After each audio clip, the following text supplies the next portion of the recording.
start on time this morning, so I urge you to please stop your conversations and get seated.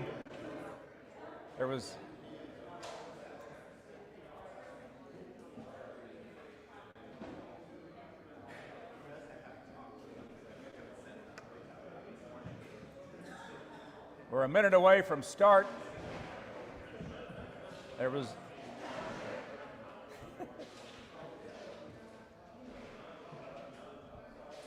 Okay, now I think I'm on the PA.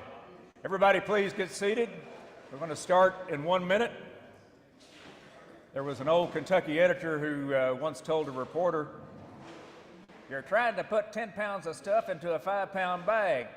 And he didn't say stuff. So we are presented with something of a problem in that regard today. We have some really good presentations and really good presenters.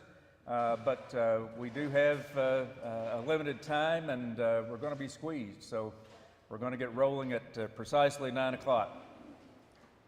That'll be in 31 seconds.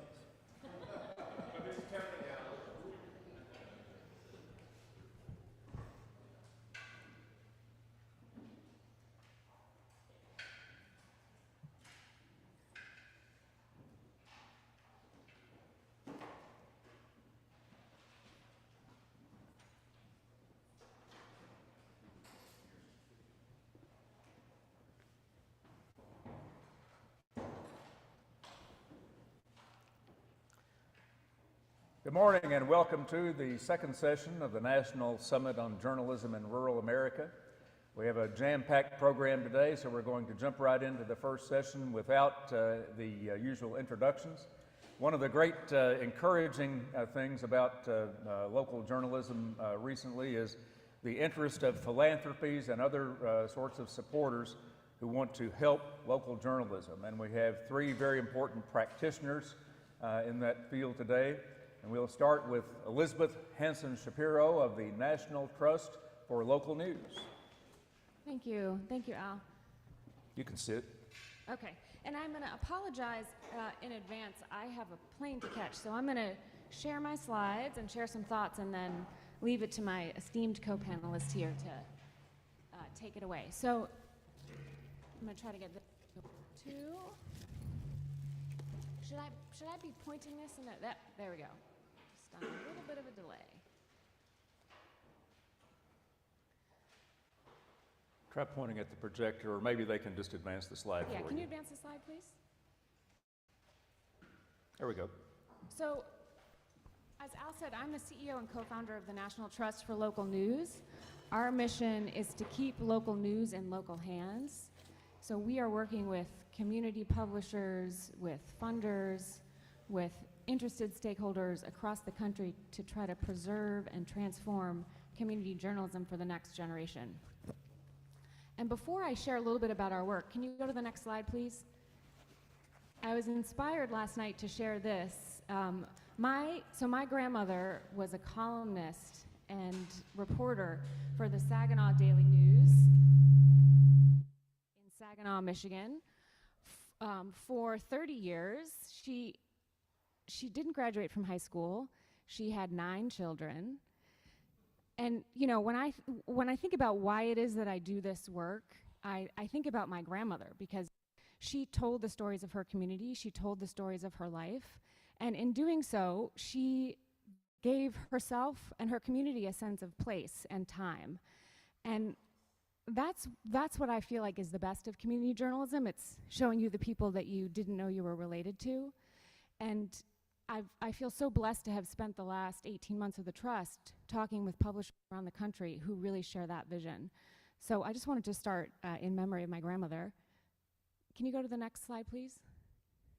And I want to just advance quickly through these next few, because really this is just to kind of give you a window.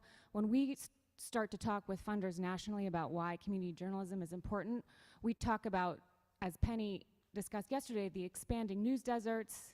Next slide. I'm just going to rush through these. Yeah, the expanding news deserts. Next slide. The fact that there's actually the majority of the newspapers in our ecosystem are small community papers. Next slide, please. We talk about why community newspapers are so important. We talked a lot about this yesterday. Should all look familiar to you. Next slide, please.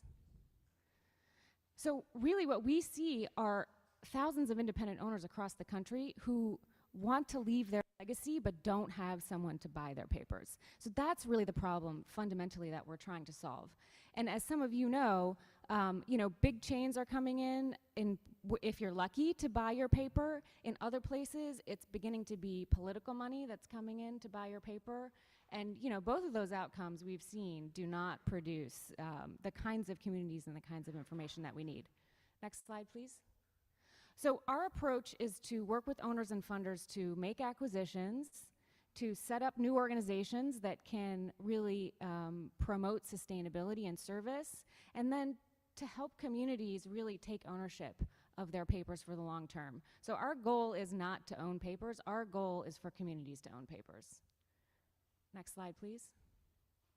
And just to give you a sense of the kinds of organizations that we're building. So, when papers come to us, they look a whole lot like your typical newspaper company with advertising, production, ops and circulation. And what we're trying to do in building news conservancies is create an umbrella home, a nonprofit umbrella home that can be the kind of long-term sustainable resting place, not just for one paper, but for multiple papers. Next slide, please. So we've started to experiment with this model in Colorado. So many of you may know, last year we acquired 24 papers that were part of the Colorado Community Media. We worked with our friends at the American Journalism Project and the Gates Family Foundation and the Colorado Trust to finance the acquisition of these papers. Next slide, please. This is us on the day we closed. And the goal here is not just, as I said, not just to acquire 24, but to really build an umbrella structure so that publishers across Colorado who are ready to exit but don't want to close their papers can come into the Conservancy. Next slide, please. So I want to talk a little bit about how we're thinking about seeding the ground for this kind of work in other places. So we've worked here in Kentucky with Al and the Mountain Association, financial institution, to try to understand what is the landscape of independent owners in Eastern Kentucky and what is it that they need. And I think I want to dwell on this for a minute because I think it's interesting and illustrative of the challenge that world around the country. Can you go to the next slide, please? So we sent this out to 50 small publishers, 30 responded. Most of them own just a single paper. Can you go to the next slide, please? Most of them are privately held corporations, they're family owned, and most of them also have 20 plus years of ownership. So, this is pretty illustrative of what we see in the country in terms of long. But also in line with what we've seen around the country, plan, they don't have a plan in place. So many of them know that this is something they need to do. It's something they worry about.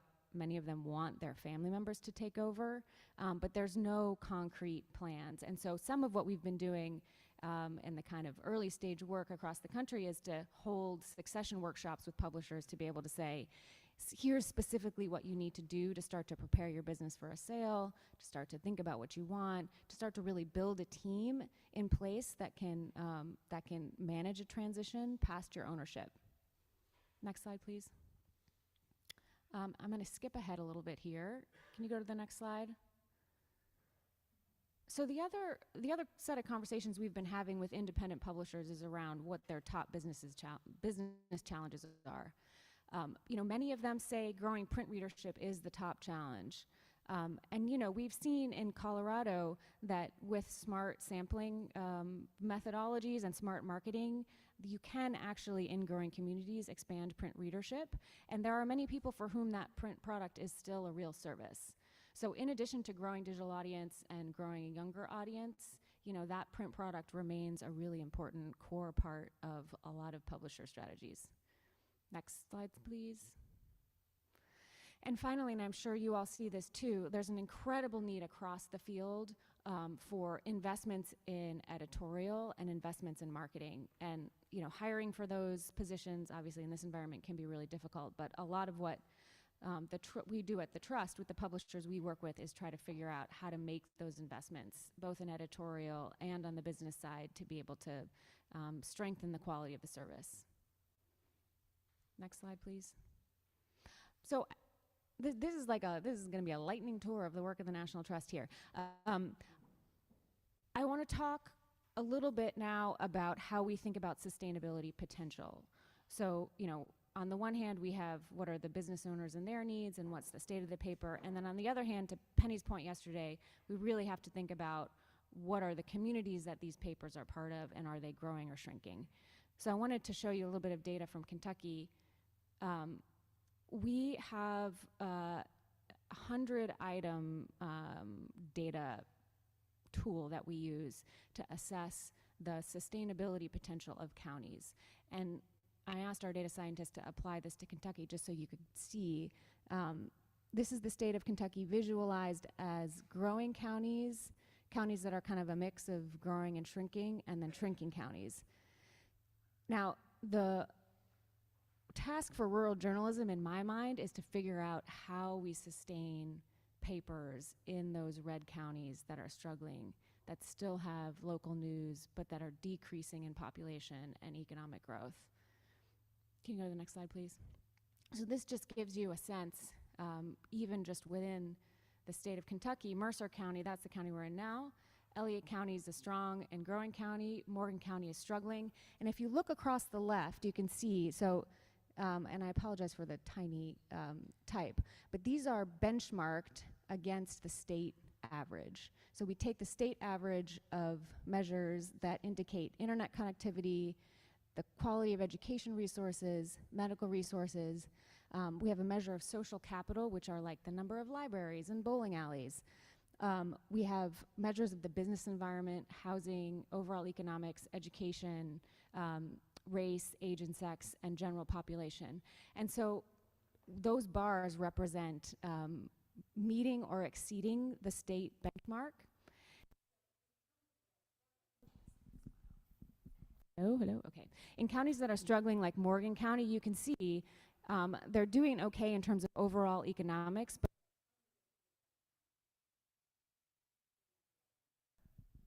so that's, Morgan County is a real challenge. And so ultimately, our kind of theory of change is that by networking papers together, papers in weak counties with papers in mixed counties and strong counties, that you can lay a foundation for sustainability at a state level. Can you go to the next slide, please? Okay, how about the next slide? So here's my provocative question, having given you the lightning tour of the Trust. How can we bring rural papers together under common nonprofit ownership in a way that really gives them a chance to share resources and increases the chance of long-term service and sustainability? To my mind, that's one of the only paths that is available to us for sustaining rural journalism. But of course, the challenges are many. Many independent publishers, while they have relationships, are not necessarily ready to link arms under common ownership and governance. Not everyone's ready to jump at the same time. Building partnerships is really hard. Raising funding for these things is really hard. But I think ultimately it's in rooms like these that we can start to create a shared vision for what some of these organizations might look like and what a sustainable future for community journalism in rural America might be. So that is the end of my remarks. Has asked a question. Does anyone have an answer to that question on that slide? It is a challenging proposition to say we're going to create some kind of nonprofit umbrella to save a bunch of newspapers in a certain territory. But I think it's worth exploring. Does anybody in here have any immediate reaction to that idea? We have someone in the back, if we can get a Please. microphone to the gentleman at the far corner.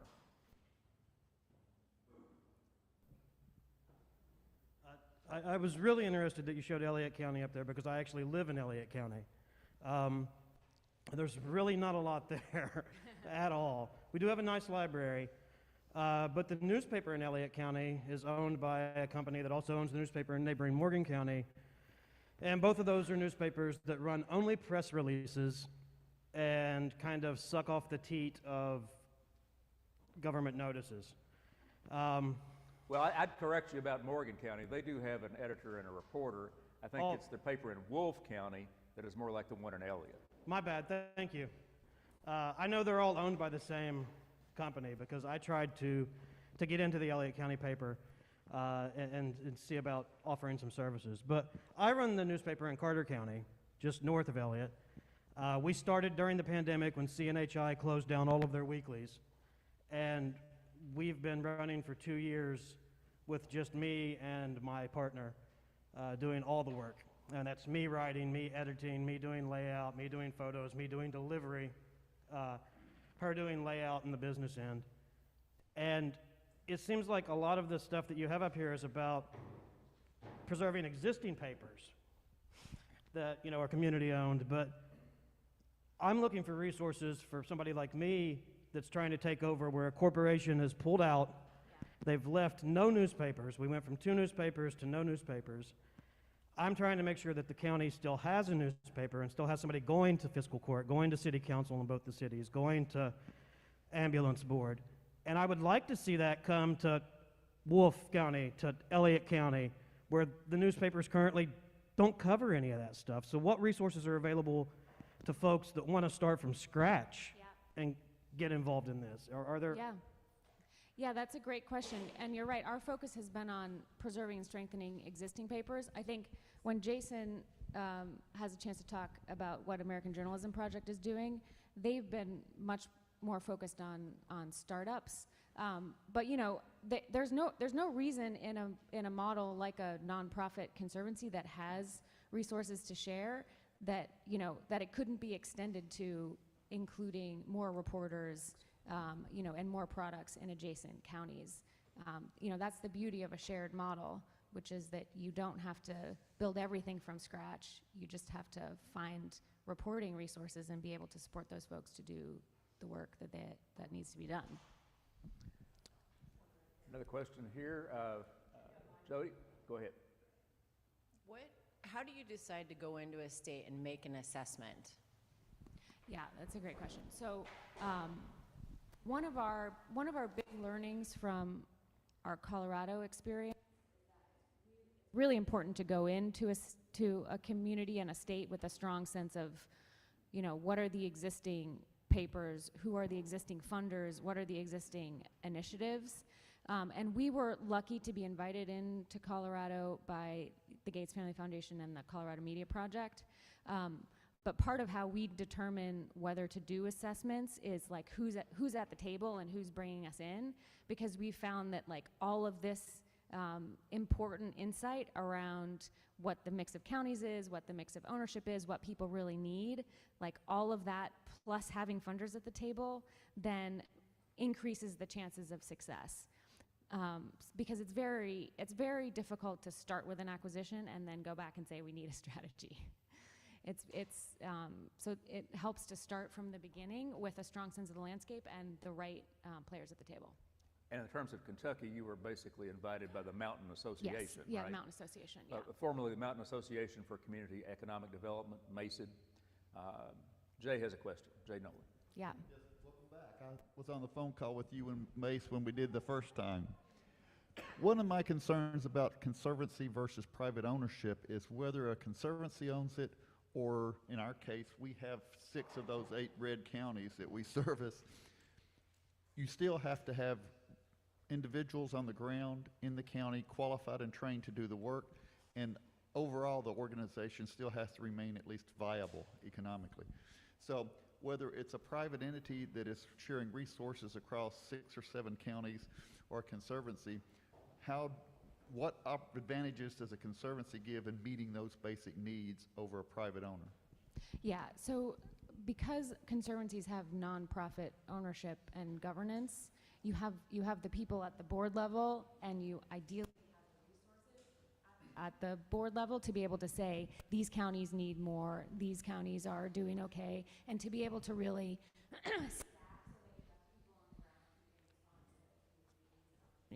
So you're thinking the board would provide the leadership or management for each individual county, even if there's not enough resources in the county to do that? Right. So if you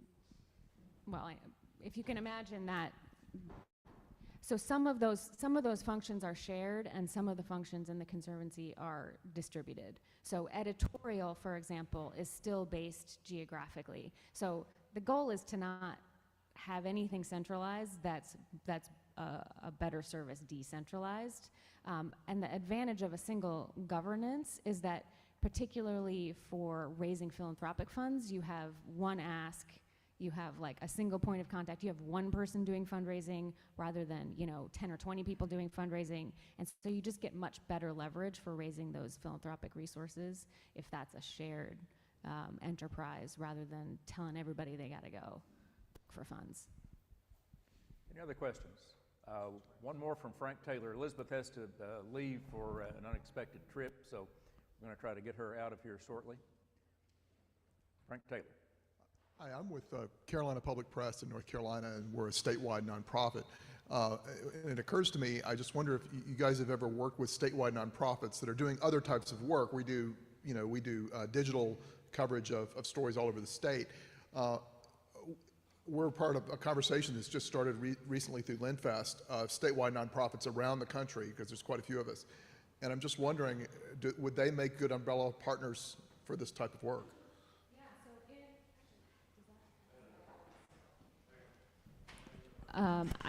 In Colorado, the Colorado Sun, which is they're not a nonprofit, but they're a statewide news organization. They are our editorial partners in the Colorado community media papers, and they've been instrumental in raising the quality of the editorial, in content sharing, in mentoring the folks in the newsroom at Colorado Community Media.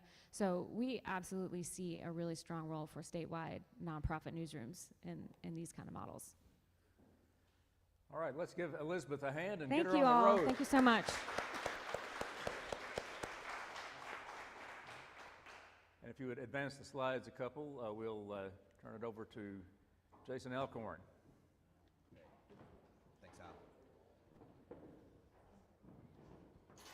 So I can get to who I am and who we are in 2 minutes, but where I want to start is to kind of reiterate.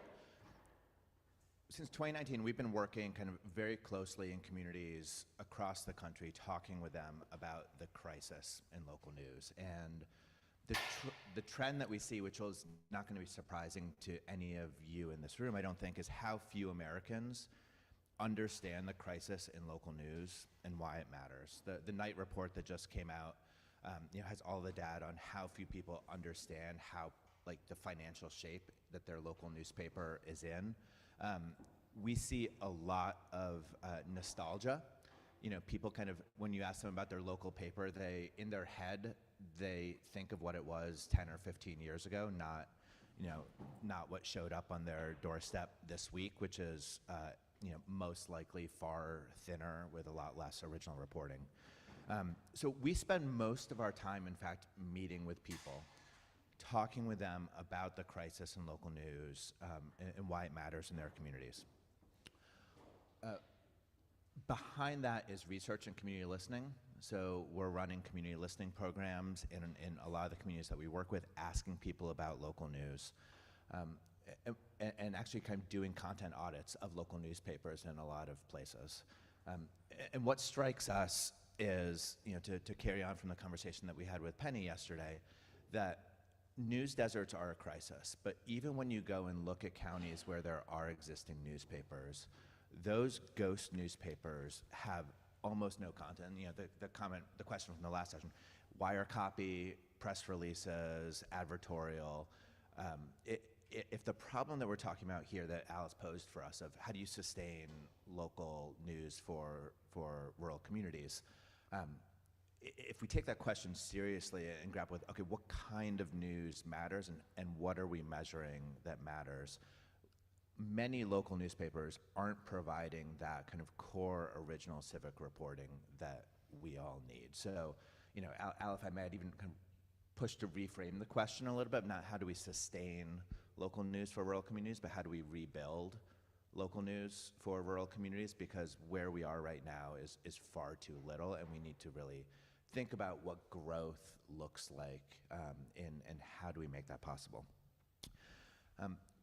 The consequences of not having local news, again, is familiar with all of you. There's a Yale historian, Timothy Snyder, who calls this the essential crisis of our republic. That all of the data, the best data that we've seen from academics and researchers, including, you know, I think folks who are in this room working on this problem, is that civic engagement goes down, civic participation goes down, voting rates go down, corruption goes up, malfeasance goes up when local newsrooms disappear. We are now starting a couple of research projects, and again, if there's folks who are doing research in the room who want to come talk to me afterwards, we're starting to figure out how we can fund some research into what happens when new local newsrooms are launched, what happens to a community, what happens to civic participation, to civic engagement when a new newsroom comes back into a community, whether it's nonprofit or for-profit, and what does that look like? So that's the kind of bad news, I think. But there's glimmers of hope, and the one that we work most closely with that Jonathan will talk about too is nonprofit local news. We see nonprofit local news, which has kind of been built up over the last 10 and 15 years, as a real bright spot. The American Journalism Project was founded in 2019 by two leaders, two pioneers in nonprofit news.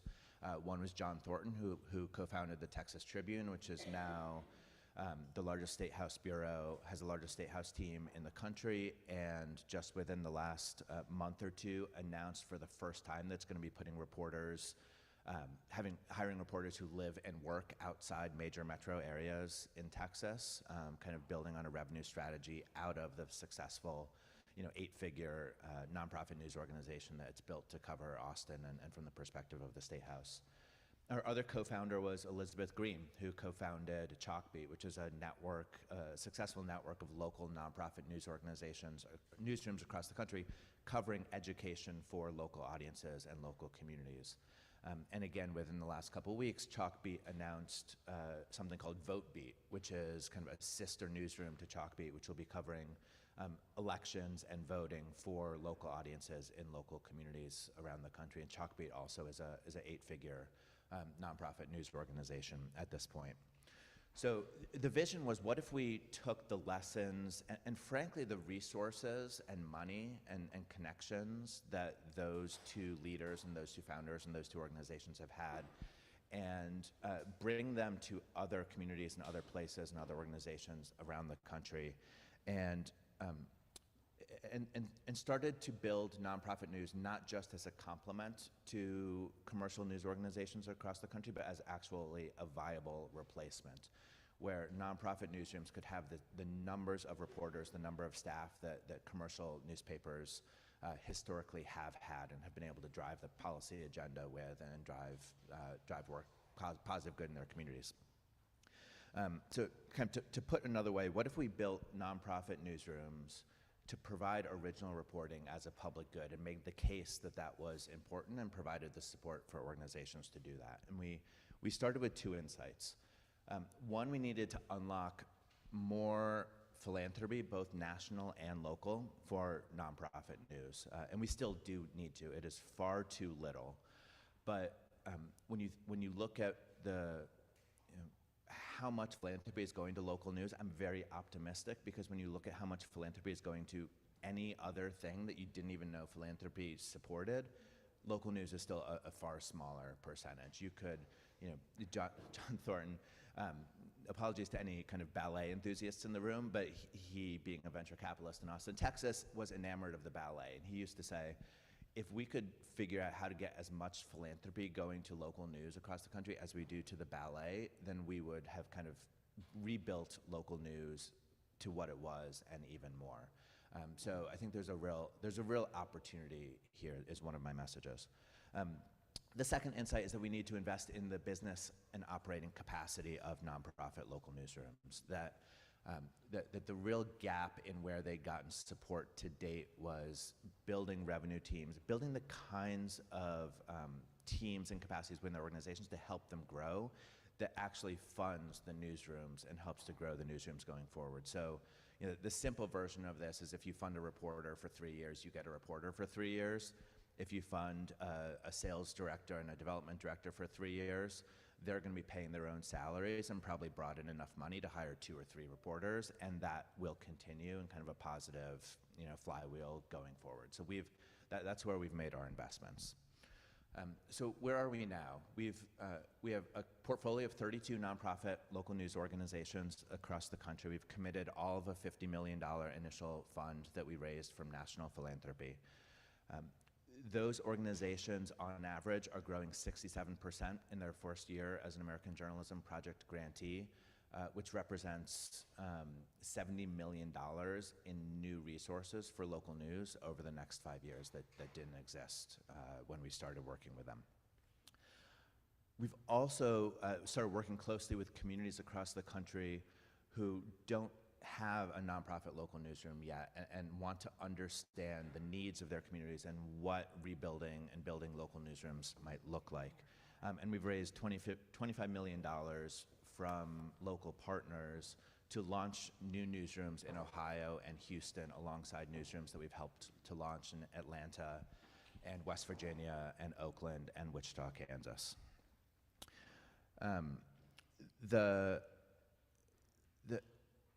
To us, those are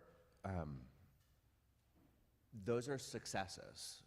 It's early on. Our first grantees are still in our portfolio. We make 3-year grants. So these are early, and we're just starting to be able to talk about and report out some of these results. But for us, it feels like good news so far. So to kind of come back to Al's question about how do we sustain and grow local news for rural communities and share a few thoughts.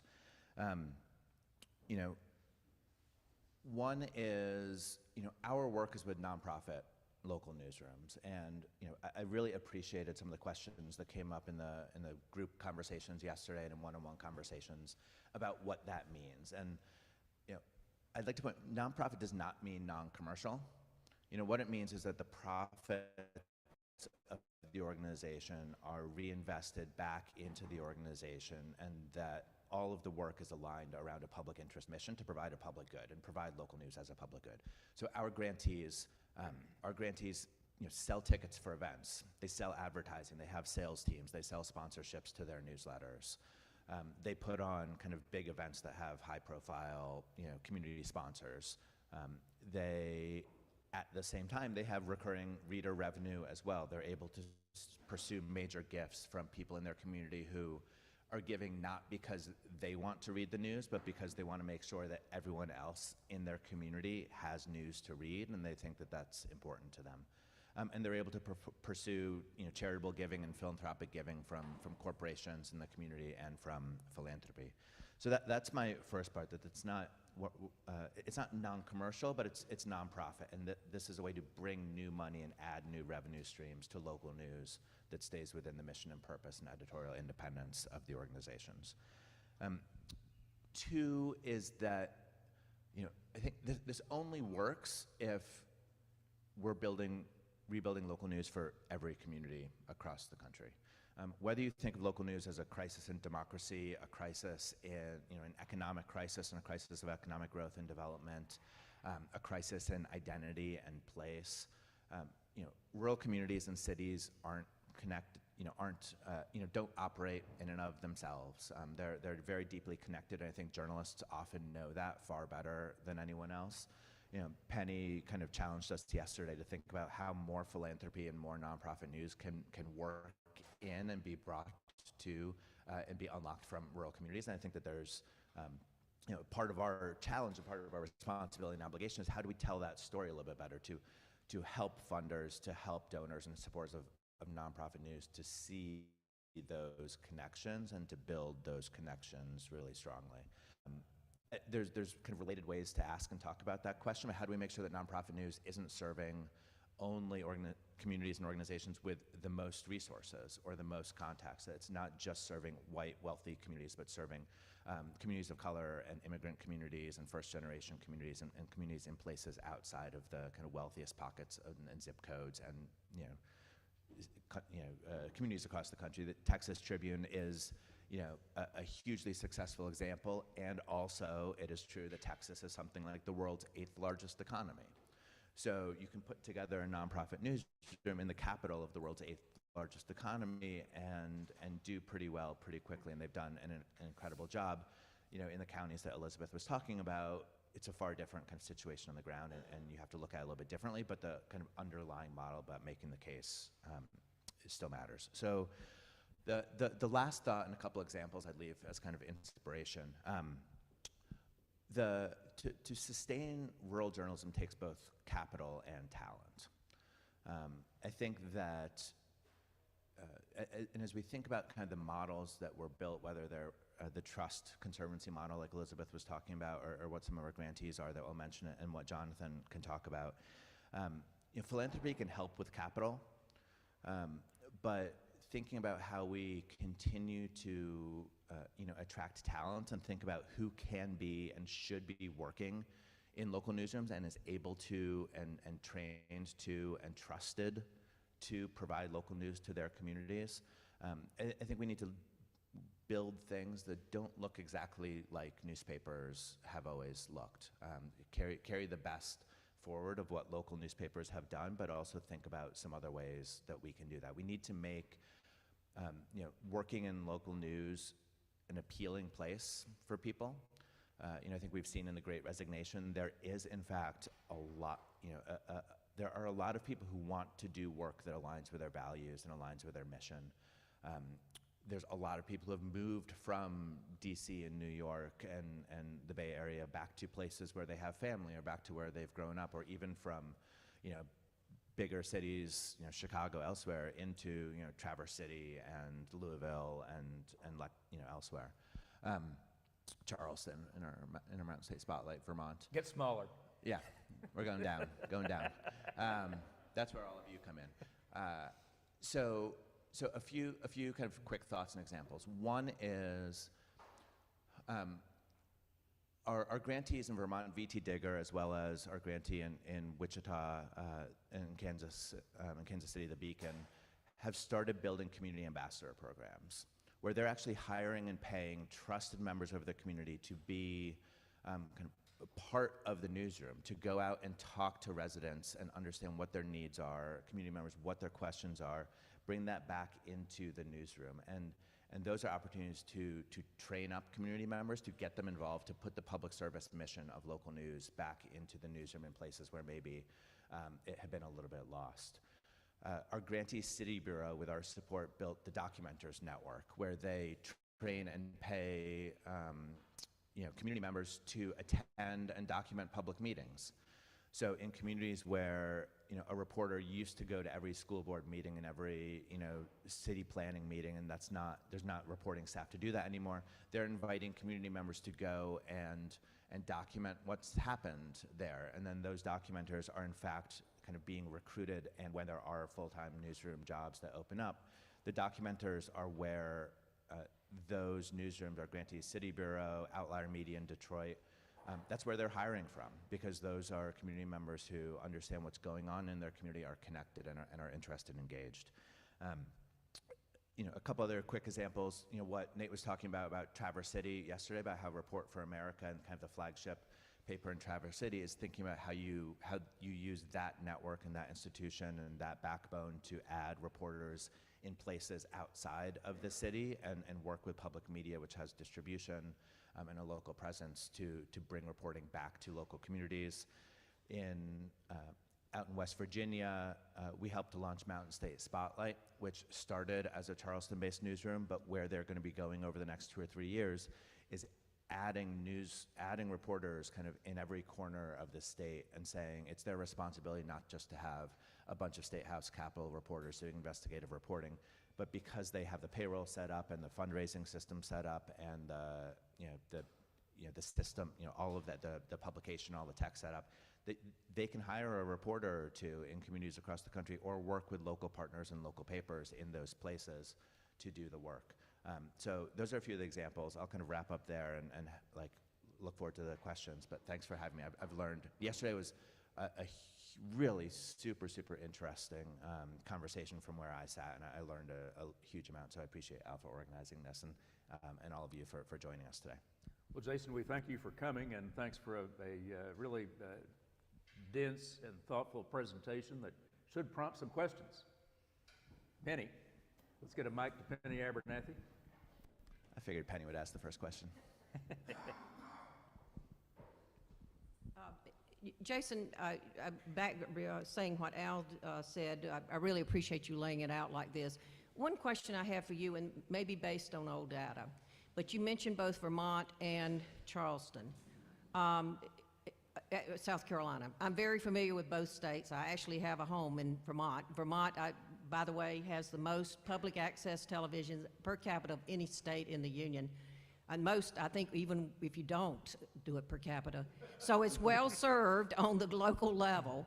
One of the problems that I hear over and over again are places like Vermont Digger, places like what you just mentioned in Charleston. They're vibrant news organizations in those states. And when I've talked with John in the past, he's been more into the startup than he has been into the existing news organization.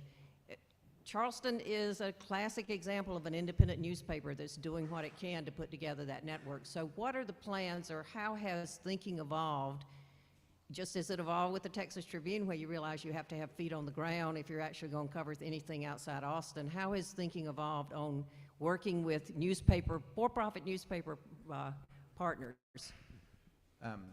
You know, we're, the organizations we support are nonprofit.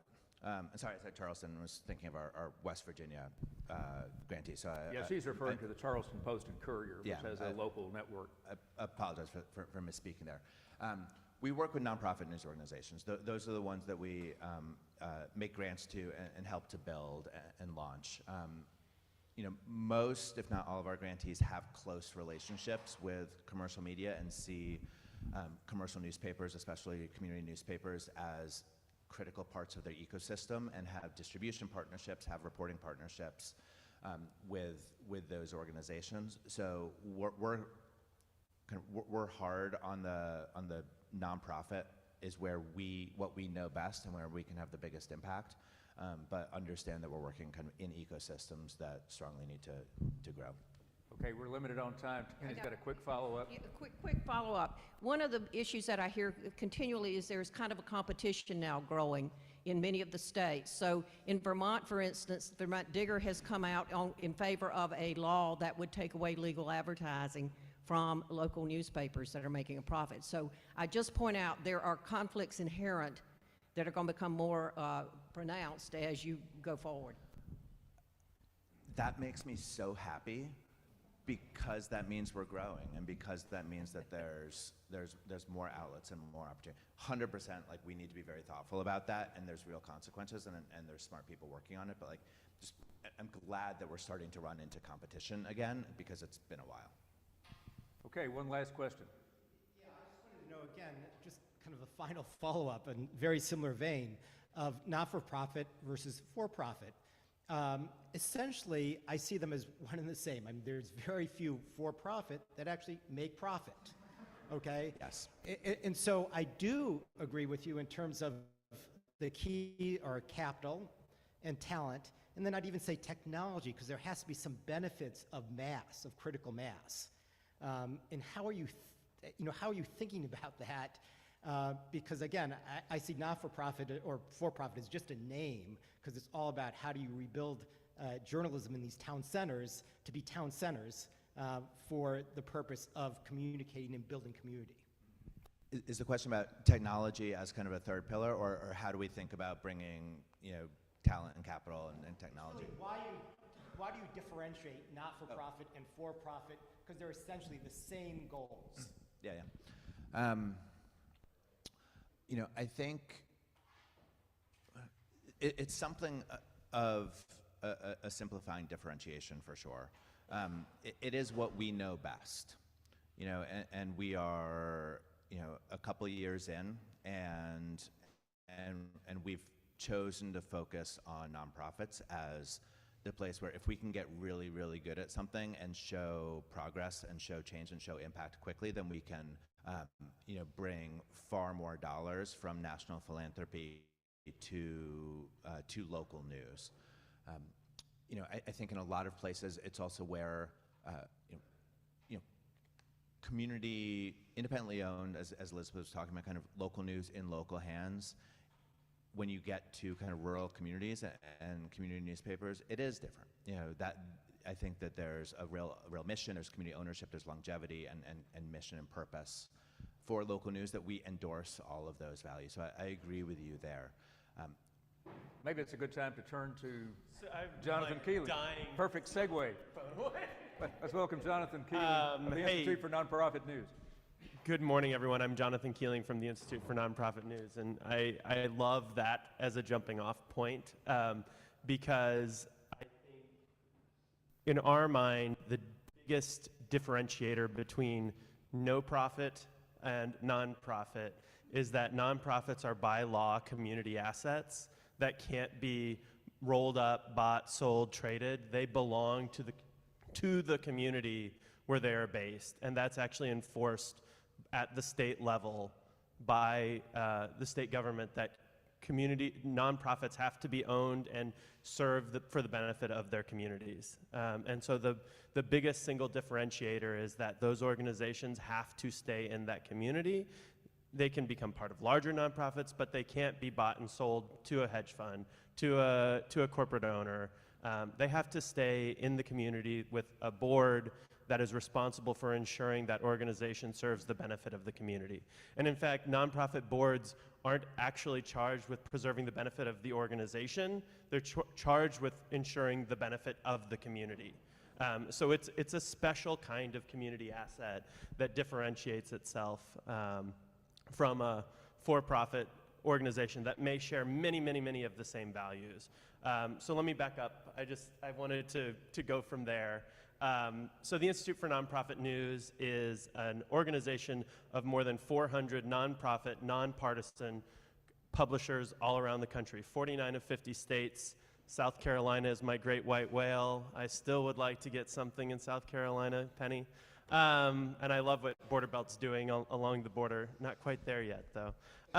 So I want to shout out our members who are in the room: Carolina Public Press, Hoptown Chronicle was here yesterday, Foothills Forum, which works with Rappahannock, is a member, and I don't think anyone from Daily Yonder is here, but they're just down the road and a member of ours as well.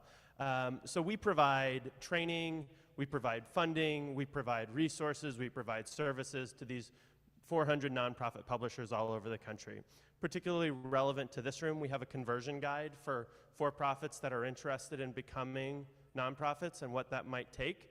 It was developed in partnership with the Salt Lake Tribune, which was one of the first for-profit newspapers to go the conversion route into nonprofit status. We also have a startup guide. So for whomever was asking about what are the resources for those of us to start something new rather than just preserve what already exists, we have a startup guide that will talk about business models and revenue streams and distribution paths and all sorts of things. All these things are available. The conversion guide, the startup guide are available completely for free. You don't have to be a member. It's part of what we do to advance the field. We have a North Star goal of having 20,000 journalists working in nonprofit newsrooms by 2030. When we set that goal several years ago, that was roughly analogous to the number of reporters that had been lost from newspapers across the country.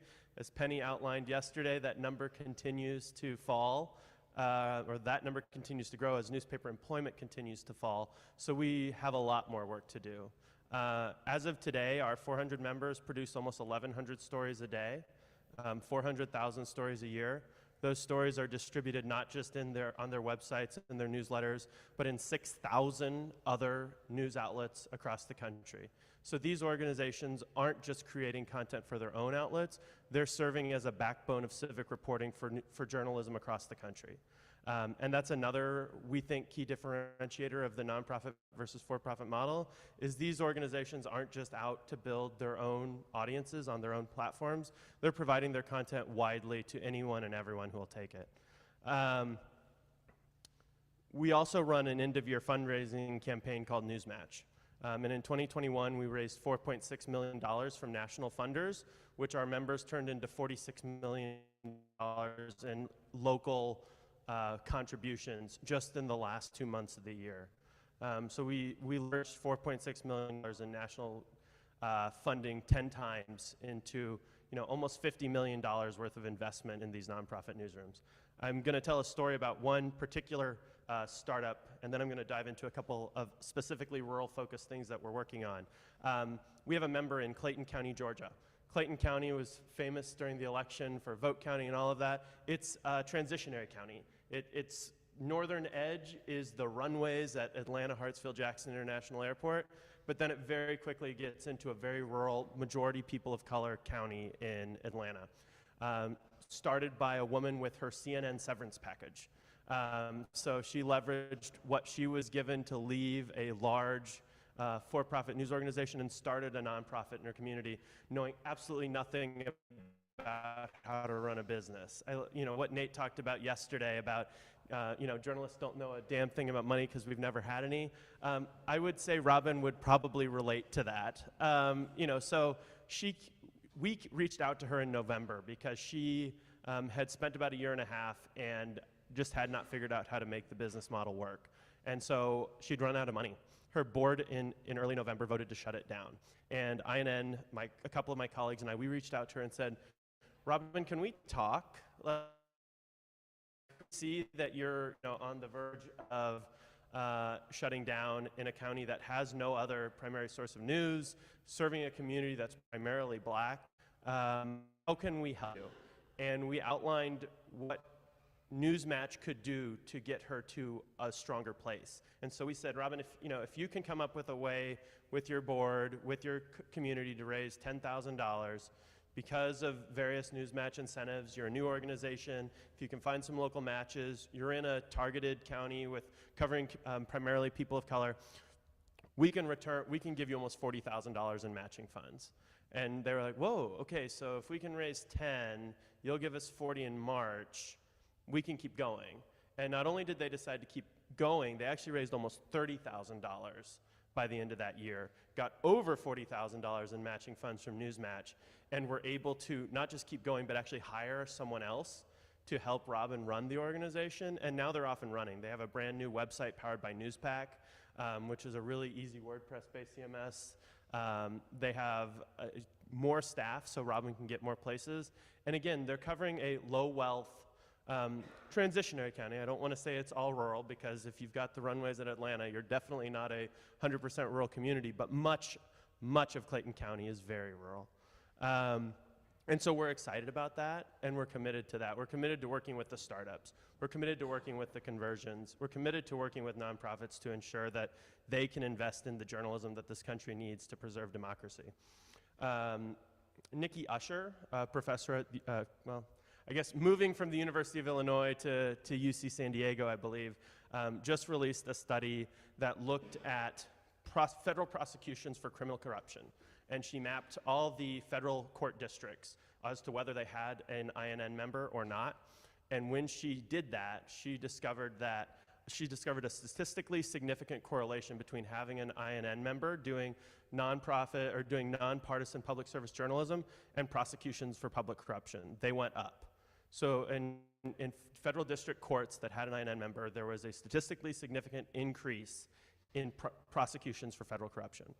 So that's why we do what we do, because we view these organizations as ensuring or fighting all the things Penny talked about yesterday, the decline in voter participation, the increase in taxes, all those things. By having our members doing this sort of reporting, we're out there to combat those negative impacts. So the last piece that I want to talk about is the Rural News Network. So because over the last several years, we've done several editorial projects with our members, and we kept coming back to rural. Because for a big chunk of our members, about 20% or 60 to 70 of our members covering rural as part of the community is a priority. Some of them are in rural communities. Some, as Penny said, are part of larger statewide organizations that are in very rural states like Maine, Nebraska, states for where coverage of rural is just part of what you do. And so we kept covering rural issues, the cost of COVID-19 on rural education, the impacts of various environmental challenges on rural water supplies. And we just saw incredible response. And so we're launching the Rural News Network as an effort to leverage more national distribution and funding into these under-resourced rural communities as a way to build packages of content together that we can attract national sponsorship to and bring new sustainable revenue streams into these lower wealth, lower philanthropy communities. But we're not just doing it the same old way. We're explicitly targeting underserved and marginalized communities in rural America. As part of our launch research, we did a look into the 2020 census data, and it probably won't surprise many of you to find out that the communities in rural America that are growing are increasingly diverse, increasingly Latino, increasingly indigenous, increasingly Black. And those are the communities that we're setting out to cover first and deepest, because they've been historically excluded from traditional newspaper coverage. So we're doing that. We just launched a project looking at the economic status of rural Indian country. We're deeply interested in how we can better serve Spanish speakers. And we're going to do it together. We're going to do it with this coalition of 60 willing partners that are going to work together to develop products to reach new audiences and do the sort of reporting that these communities need. So I guess my last piece will just be two challenges. Number one, I think the challenges of rural journalism aren't just going to be solved by people that look like us. I mean, if I look around the room, it's a very white room, and I think rural America is becoming increasingly diverse, and so we have to bring more diverse voices into this conversation, because that's where growth is happening in rural America. And then we also have to get past the sky is falling as a core part of our pitch. Because when you think about what you want to be a part of and what you want to give to, how often do you look for the most broken down, dysfunctional system and say, that's where I want to be? We need to talk about all the great things that I've heard over the last day that journalism does well in rural communities and make that a central part of our pitch. Yes, people need to understand that journalism needs your support, but we have to win that support because of what we're doing, not because of what we can't do anymore. So I really challenge everyone to think about how we can take our pitch to a higher place and to bring more diverse voices into our conversation. Well, thank you very much, Jonathan. And to the point about diversity, rural America has always been, in most places, a fairly white place.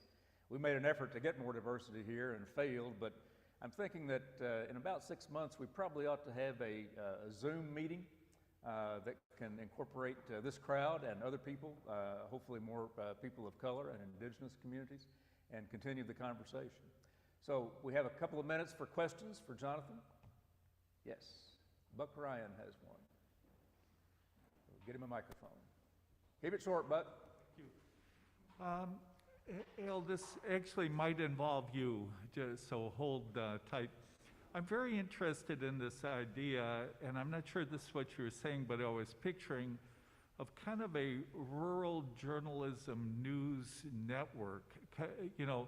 The ability for the editors here to download stories and then localize them so that the core of the piece, had been done.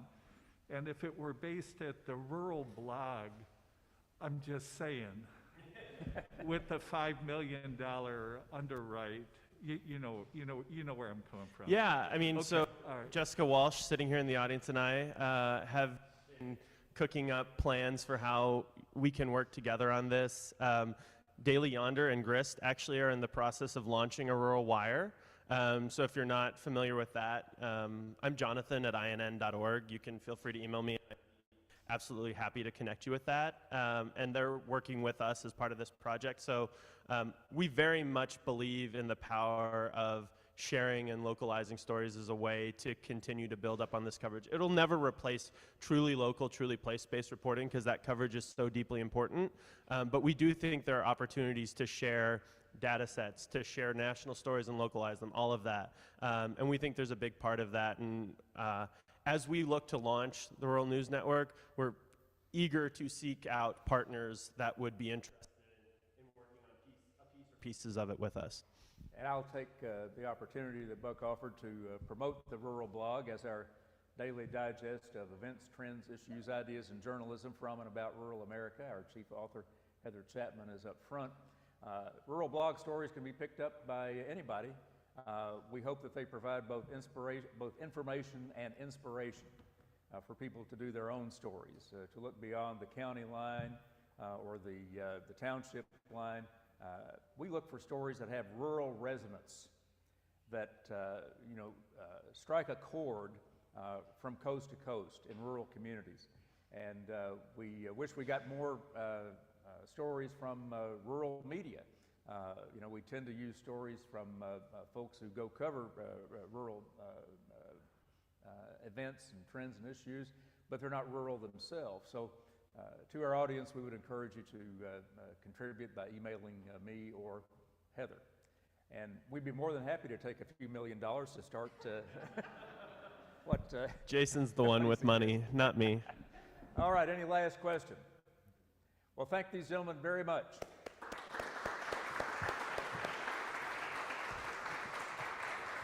Appreciate you. Great job. Our next panel sort of gets to the quality question. I think if we're honest with ourselves, we'll acknowledge that there are a lot of bad newspapers in rural America, but there are a lot of good newspapers too. And I have with us today two of the best ones I know. Sharon Burton is the owner of Farmland Publications of Columbia, Kentucky, which publishes the weekly Adair County Community Voice and the Farmer's Pride, Kentucky's statewide agricultural newspaper. She was the 2021 president of the Kentucky Press Association and the 2016 winner of the Al Smith Award for Public Service for Community Journalism from the Institute for Rural Journalism and Community Issues and the Bluegrass chapter of the Society of Professional Journalists. She is noted for her watchdog journalism and tackling sensitive topics in stories and editorials, and she's a graduate of Western Kentucky University. Marshall Helmberger is publisher of the Timberjay, a community weekly newspaper covering a vast region of forests and lakes in far northern Minnesota. Marshall and his wife Jody started the paper in Tower in 1990, and it has become an institution in the former mining town, population 430, now a tourist destination on the edge of 40,000-acre Lake Vermilion. For the past 38 years, Marshall and Jody have lived off the grid in a hand-hewn log cabin they built themselves. In addition to journalism, Marshall is active in local community economic development and is executive director of the Tower Economic Development Authority. And in addition to these bios, I would add that both these people started and still have insurgent newspapers. They are not the only newspapers in their town. So it proves that you can do that. Good journalism is good business, even in a competitive situation. And to start the talk, Marshall Helmberger. Well, thanks, Al. I have to actually thank Al. Here, get this on, sorry. Is this working? Can you hear me? Okay. Well, when Al first reached out on this, I told him I didn't have time, even though I really wanted to come. I'd never been to Kentucky, and this sounded like a great opportunity. But as you'll maybe get from some of my talk here, I didn't feel I had the time. I'm extremely busy. But he insisted, and I'm really glad that he made a point to convince me, because this has really been inspirational, I have to say. I was really impressed with the presentations here yesterday, and appreciate what many of you here are doing to try to sustain rural journalism in a way that protects our democracy. I'm not an academic, and I don't have a lot of data beyond my own experience, but I think I've learned a few things in the 32 years since my wife and I started the Timberjay. And a lot of what I heard yesterday really confirmed to me that somehow, intuitively, we might have found ourselves on the right track with our newspaper. And that's good because when Penny read her statistics on the typical demographics of a news desert, she pretty much pegged our region. Even so, I think our approach has proven that even in an area where we probably shouldn't be successful, it's still possible, especially for an independent newspaper that doesn't have to worry constantly about things like profit margins. We make money in most years. We get the bills paid and everyone gets a livable salary. So if there's a little left at the end of the year, it's all good. And I know it's not that way everywhere. We've seen plenty of newspapers in our region that fold or merge, and many are just a hollow shell of what they used to be. The closing of one in particular, the War Road Pioneer, drew considerable press attention back in 2019. Yeah, let's advance that slide. Oh, to the, but first I wanted to just say, if I could before. I put this slide in there because I think it was Dennis who talked about embrace the place yesterday. And I really appreciate that because that's something our paper has done. And this is the place. Actually, the slide before, let me see if I can get it back. There we go, right there. No? Okay. This is the view from the back of my house. And you can see the area we live is very wild, very remote, and we love it there. So now we can go to the next slide just to give you a little, next slide if we could. Okay, I'm not going to touch that anymore. This is our coverage area here. We're about 90 miles north of Duluth, just south of the Canadian border. Our coverage area is about 4,000 square miles. Not that many people living there, but it's absolutely beautiful. And we do get a lot of people in the summer because it's a very attractive place with huge lakes and beautiful woods, although this summer they're going to be full of mosquitoes because we had massive flooding there this year. So it's going to be a little challenging. But anyway, this is the area that we cover, and our newspaper very much reflects the region and our local area. We have certainly embraced the place. I think that's been one of the most important things that we've been able to accomplish. So getting back to the closing of one of the newspapers, and we've seen many newspapers in northern Minnesota that have closed, and one of them that drew some attention was the War Road Pioneer, and it even attracted a visit from a New York Times reporter. And Minnesota Public Radio, which we have a news sharing agreement with them among a number of other organizations, but they did a story on the closing, and they talked to the Times reporter. And I'm not going to read the whole thing, you can see it up there, but you know, then the bottom line was when the paper closed, it was kind of greeted with a collective shrug from the community. And you know, I have no doubt that they worked very hard at the Pioneer, but for whatever reason, they hadn't maintained their relevance to the community. And you know, my ears perked up yesterday when I saw that Tom Silvestri is associated with the Relevance Project, because that's sort of what my wife Jody and I have been doing for the past 3+ decades, is working to make ourselves and our newspaper relevant in the community. And I know there are papers out there struggling, but I can tell you from personal experience, it's still possible to run a successful small-town newspaper if you do a few things right. We can go to the next slide. And when I say small town, I mean Tower, as Al alluded. We're a population of 430, although we do have about 1,000 residents when you add in the former mining location of Sedan, which is located about 2 miles away. War Road, by contrast, is a city of 2,000. So it's very small, but how do we maintain our relevance? It's really through, we can go to the next slide, I think.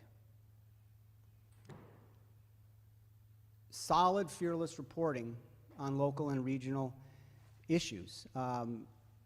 Yeah, I know that folks are getting their news from Google and other places, but they're not getting the news about the $11 million that the county's dropping on a new public works facility that many locals don't think is needed. They're not getting the inside scoop on the school district's plan to shutter their high school.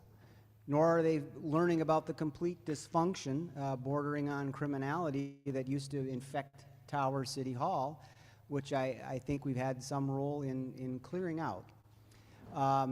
Our reporting is tough at times. Our editorials are regularly tough and to the point, and often run directly counter to the prevailing views in our region. I guess I've been referred to as an iconoclast at times. We've taken on the mining and logging industries, which are big in our region, for environmental abuses. We took on a Fortune 500 company in court and prompted the legislature to unanimously, this is something that rarely happens in St. Paul, is a unanimous vote, to approve a change in state law, which is now known as the Timberjay law, that strengthens the public's access to public sector contracts. We've been harshly critical of Donald Trump in a community where the majority of residents backed him wholeheartedly. Has it hurt us to run against the grain? Well, I don't think so. We've lost a few subscribers and a handful of advertisers over the years, but we've probably picked up twice as many new ones because they want to see more of that kind of journalism. We hear from readers all the time that they may not agree with our editorial page, but they trust us to be accurate and aggressive in our reporting. And they know that when it comes to our investigations, we don't play favorites. Over the years, we found that hard-hitting investigative reporting may tick off certain people today, but next month or next year, they'll be cheering you on for shining a light in some other dark corner. And over time, I've noticed that the light bulb clicks on and they start to recognize that newspapers can play an important role in bringing positive change to their community. So that's how we are fostering local democracy, is by really informing people what is going on in their community. On the other hand, I'm constantly amazed at what passes for a newspaper in some of the small towns that I see. And there are some really good ones out there, but there are some that really aren't worth the paper they're printed on. There are papers in our region still running unedited press releases of little relevance on their front pages because they don't have the gumption to get out there and hustle up some real news. So I think in a way we were lucky, my wife and I, that we didn't have any previous newspaper experience.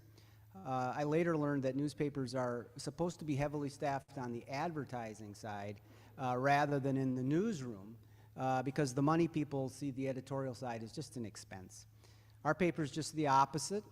We have one person dedicated to sales, and she's also our graphic designer, so she produces the ads.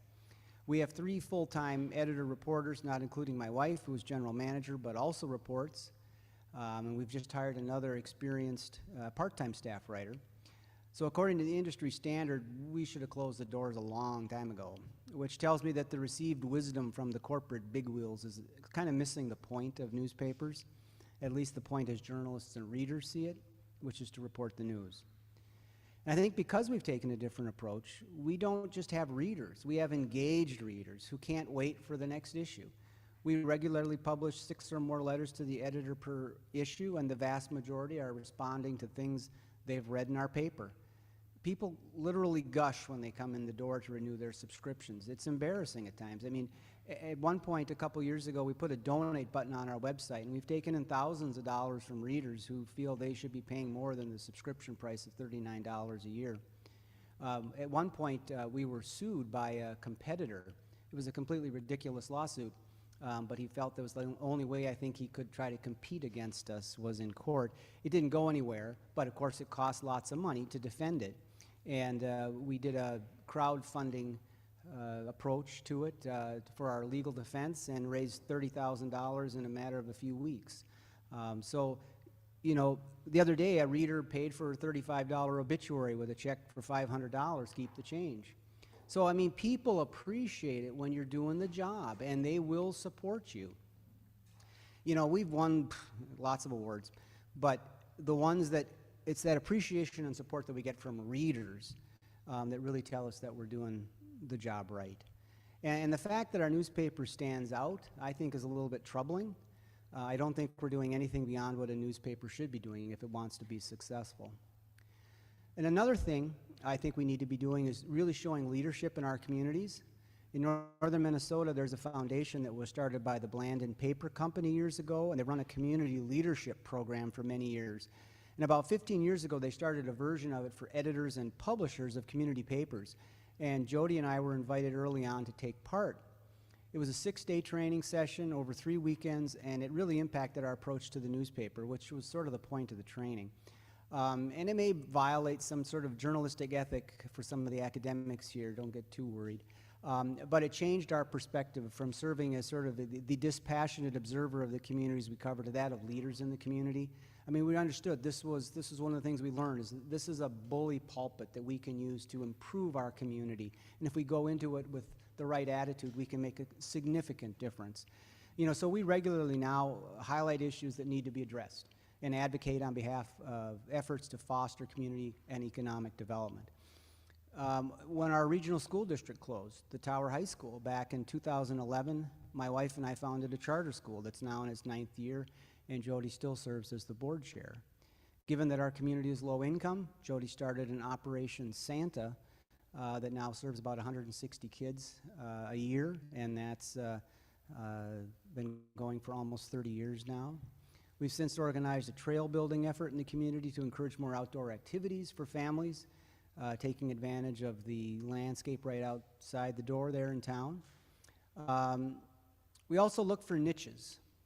A longtime friend of mine used to run the paper in Sauk Center, Minnesota, and he did just fine with it, but he made his real money from a monthly newspaper he produced for the dairy industry in the upper Midwest. I'm sure this probably relates to Sharon. It's the same with us. The newspaper pays our salaries and our bills, but it's our niche publications like our Summer Visitor's Guide that generate all of our profits. The guide's a glossy magazine, which we publish each year in May, and we bid throughout this generates of our advertising revenue for the whole year. We're a tourist area, so that works for us, but you know, every community has got some kind of a niche you can take advantage of to build revenue. We also have built niches within the paper itself. You know, we have a 2-page outdoors section every week. And it's been my baby from day one. Before I started the newspaper, I was a naturalist. We live in an area where the outdoors is pretty dramatic, and most residents live here because of it. And so it's a subject that people are interested in, but it doesn't really get much attention in other newspapers in our region. So, I mean, I'm writing about outdoor-related news. Columns about outdoor adventures are usually misadventures if it's my own doing.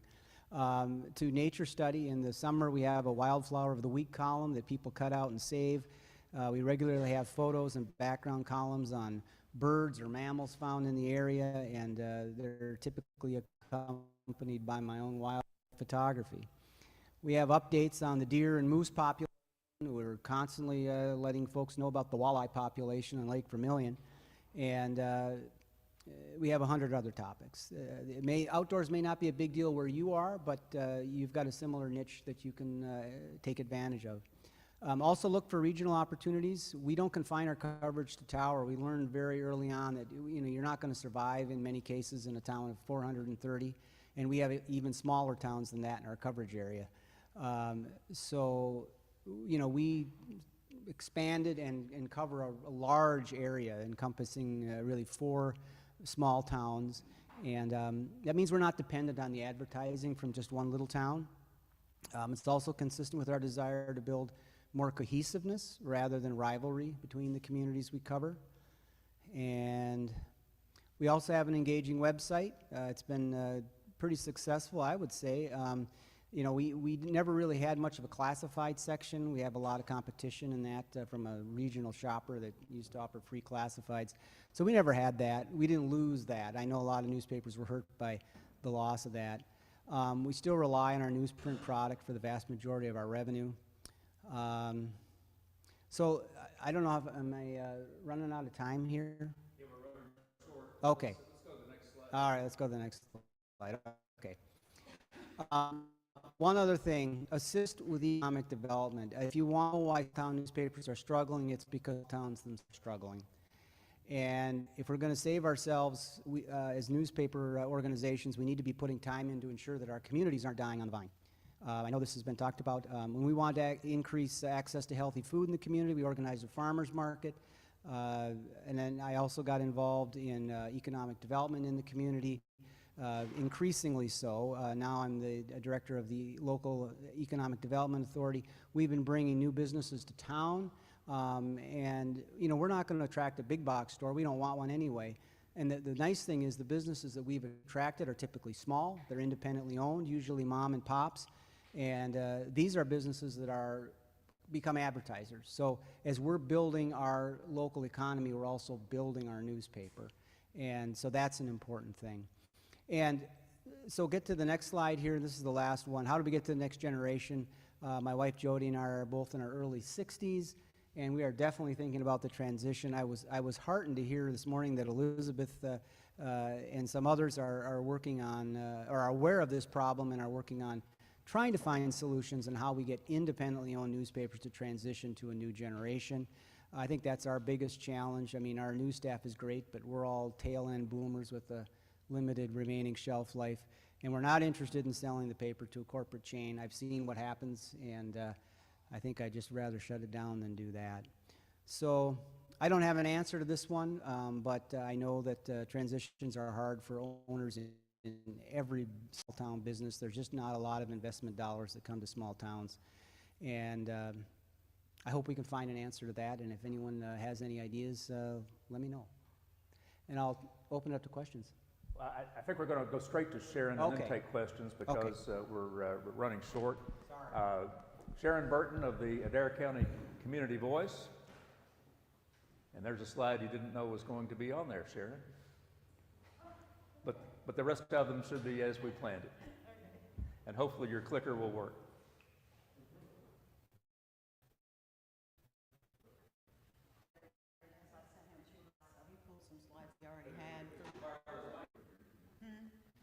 Can you hear? Is it working? The light's on. I know that.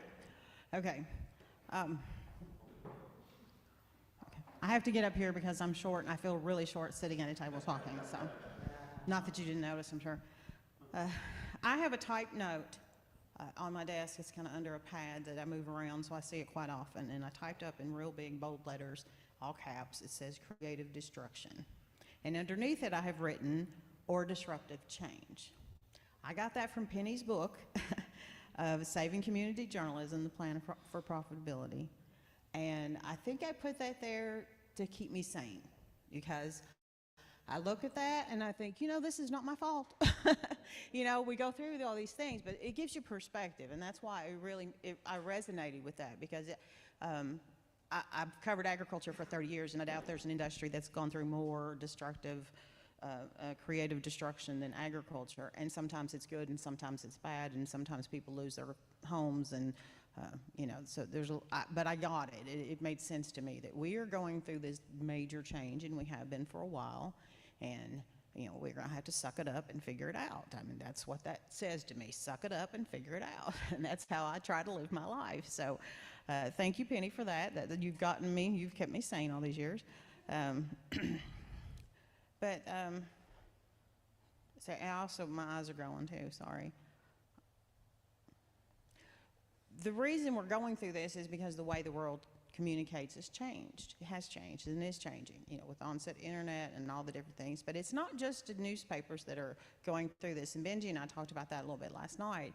You know, anybody that's in any kind of information or communication business is going through that, or through something. So with that said, I would really appreciate it if everybody in the business would quit writing our obituary, because it really ticks me off.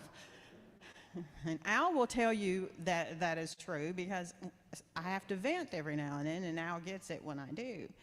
But I had a part-time person quit, and I decided that I was gonna make that a full-time person, add more to the newsroom, and actually was hoping to bring someone in with a skill set that could move up and take over my newsroom. And I've got a lot of ideas of things that I think that I can monetize. And I came news first, okay? I've always been news first, but I have to make a living too. And I've got some things I'd like to monetize, but I need to do some things to make that happen, and I need the time to do that. So I thought I'm gonna get someone in here and try to take over some of the newsroom for me. And so I interviewed 2 different people. I offered the position to 2 different people who both had a skill set to move into that position. They both turned me down. I offered them really good pay, a really good package, and they both turned me down for what I think were probably less paying jobs, but they were in industries around us, but not us. And in both of my interviews with them, I picked up on the fact that they were sincerely concerned about the longevity of print. And one in particular told me she made the decision because the job she was getting had a lot of video, and that would give her an experience in a field that she didn't have. Although one of the things I wanted to do was to work on video, so she would have been part of that. But we would have been learning together where she's going. They're going to teach her. So, but I saw that there was a very huge concern in these young people. Why stay in a business that's not going to be here long? So they both turned me down. Right after that, editor and publisher put out an article about one of the chains closing newspapers. In the second or third paragraph, it says, they quoted someone as saying, "Newspapers are not dying, they are dead." That's when Al got the email from me, because I was not happy. And I'm like, this is editor and publisher putting this out. This is us saying this. What's wrong with you people? So they haven't been to my house, I can tell you that. It's kind of like going to a restaurant and there being a sign in the wall in the door that says, "Our food's no good, don't come in." That's what we're doing. It's no good, don't come in. Thank you. But I acknowledge that there's been struggle and change is happening, and we have to figure out how it works for each of us. And I get that. Now, the title of this session is "Good Journalism is Good Business, but How Do We Make People Want Local News?" Well, I'm going to go even a step further, and I'm going to argue that people do want local news. They really do. And I know you're sitting there going, no, they don't. And I've had those conversations at my office too, but I've had a complete turnaround on my thinking about this.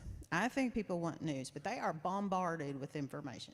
This is the reality of what's going on in our lives and the reason we are infected. I made a comment last night. I have an article and I want to go verify the spelling of someone's name. I'll jump on Facebook, find their Facebook page, make sure I spell it the way they spell it. And I'll jump on Facebook to do that, and 20 minutes later, I'm like, what was I on here for? Because I've been on there scrolling and wasting 20 minutes.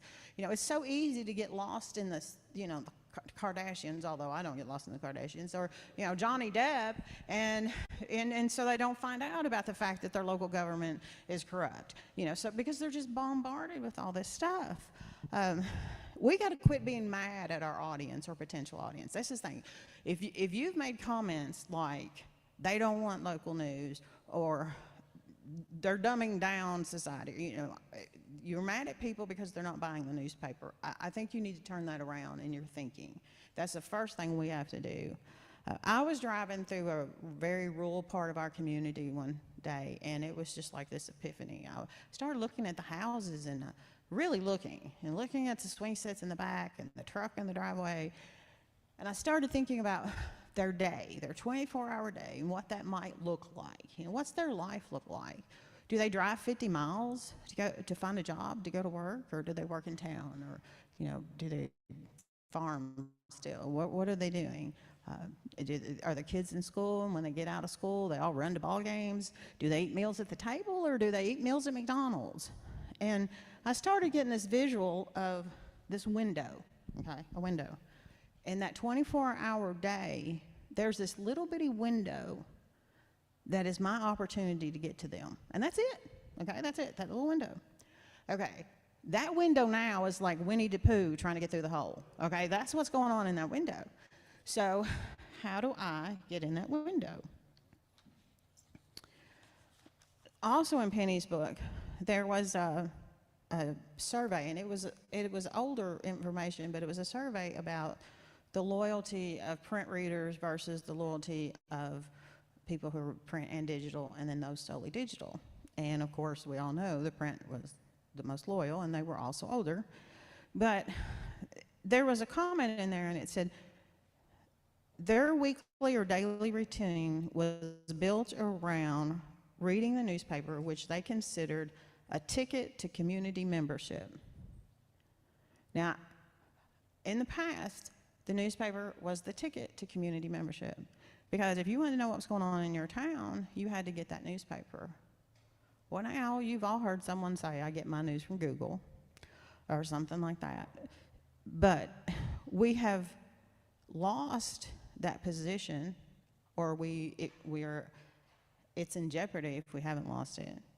And so we have to think about how do we maintain or how do we get back that position of being a ticket to community membership. I just love that line. It was just, wow. We have to invest in our community. While all these other things are going on around us, while all this destruction is going on, and we're trying to figure out how to survive and how much we should do, how much, for me, it's like, how much time do I spend with my digital? How much time do I spend on print? Did this person do this or does this person? This makes me money, but this needs to be done. So what, the whole time we're trying to work through this mess, we've got to prioritize investing in our community and loving our communities. Because if we don't do that, we've lost the game, honestly. And I know we talk a lot about people have moved from a sense of that local community to an online community. Those Facebook relationships or TikTok cat videos or whatever it is people are into, but it's like they've given up that local connection. Of course, 2 years with COVID has really affected people's personal relationships in that community, and that's been pretty devastating. But I challenge you to believe that people want to come back to that local community, that they realize that Facebook family is not going to be there when they need a cup of milk or whatever, but that they really are wanting back that community. And I didn't believe that until just recently, and it's because of some things that we've done and the reaction we've had to those that I'm like, wow, people are hungry for this. And so I'm going to talk about that, but that's kind of what I'm going to argue with you here today. The relationships that newspapers used to have without effort, we now have to work at. That's the main thing. We just didn't have all this stuff bombarding our readers, and so it was easy to be that community icon and that community leader. But now we have to work harder to be that. And we just have to go deeper. We have to go deeper. Now,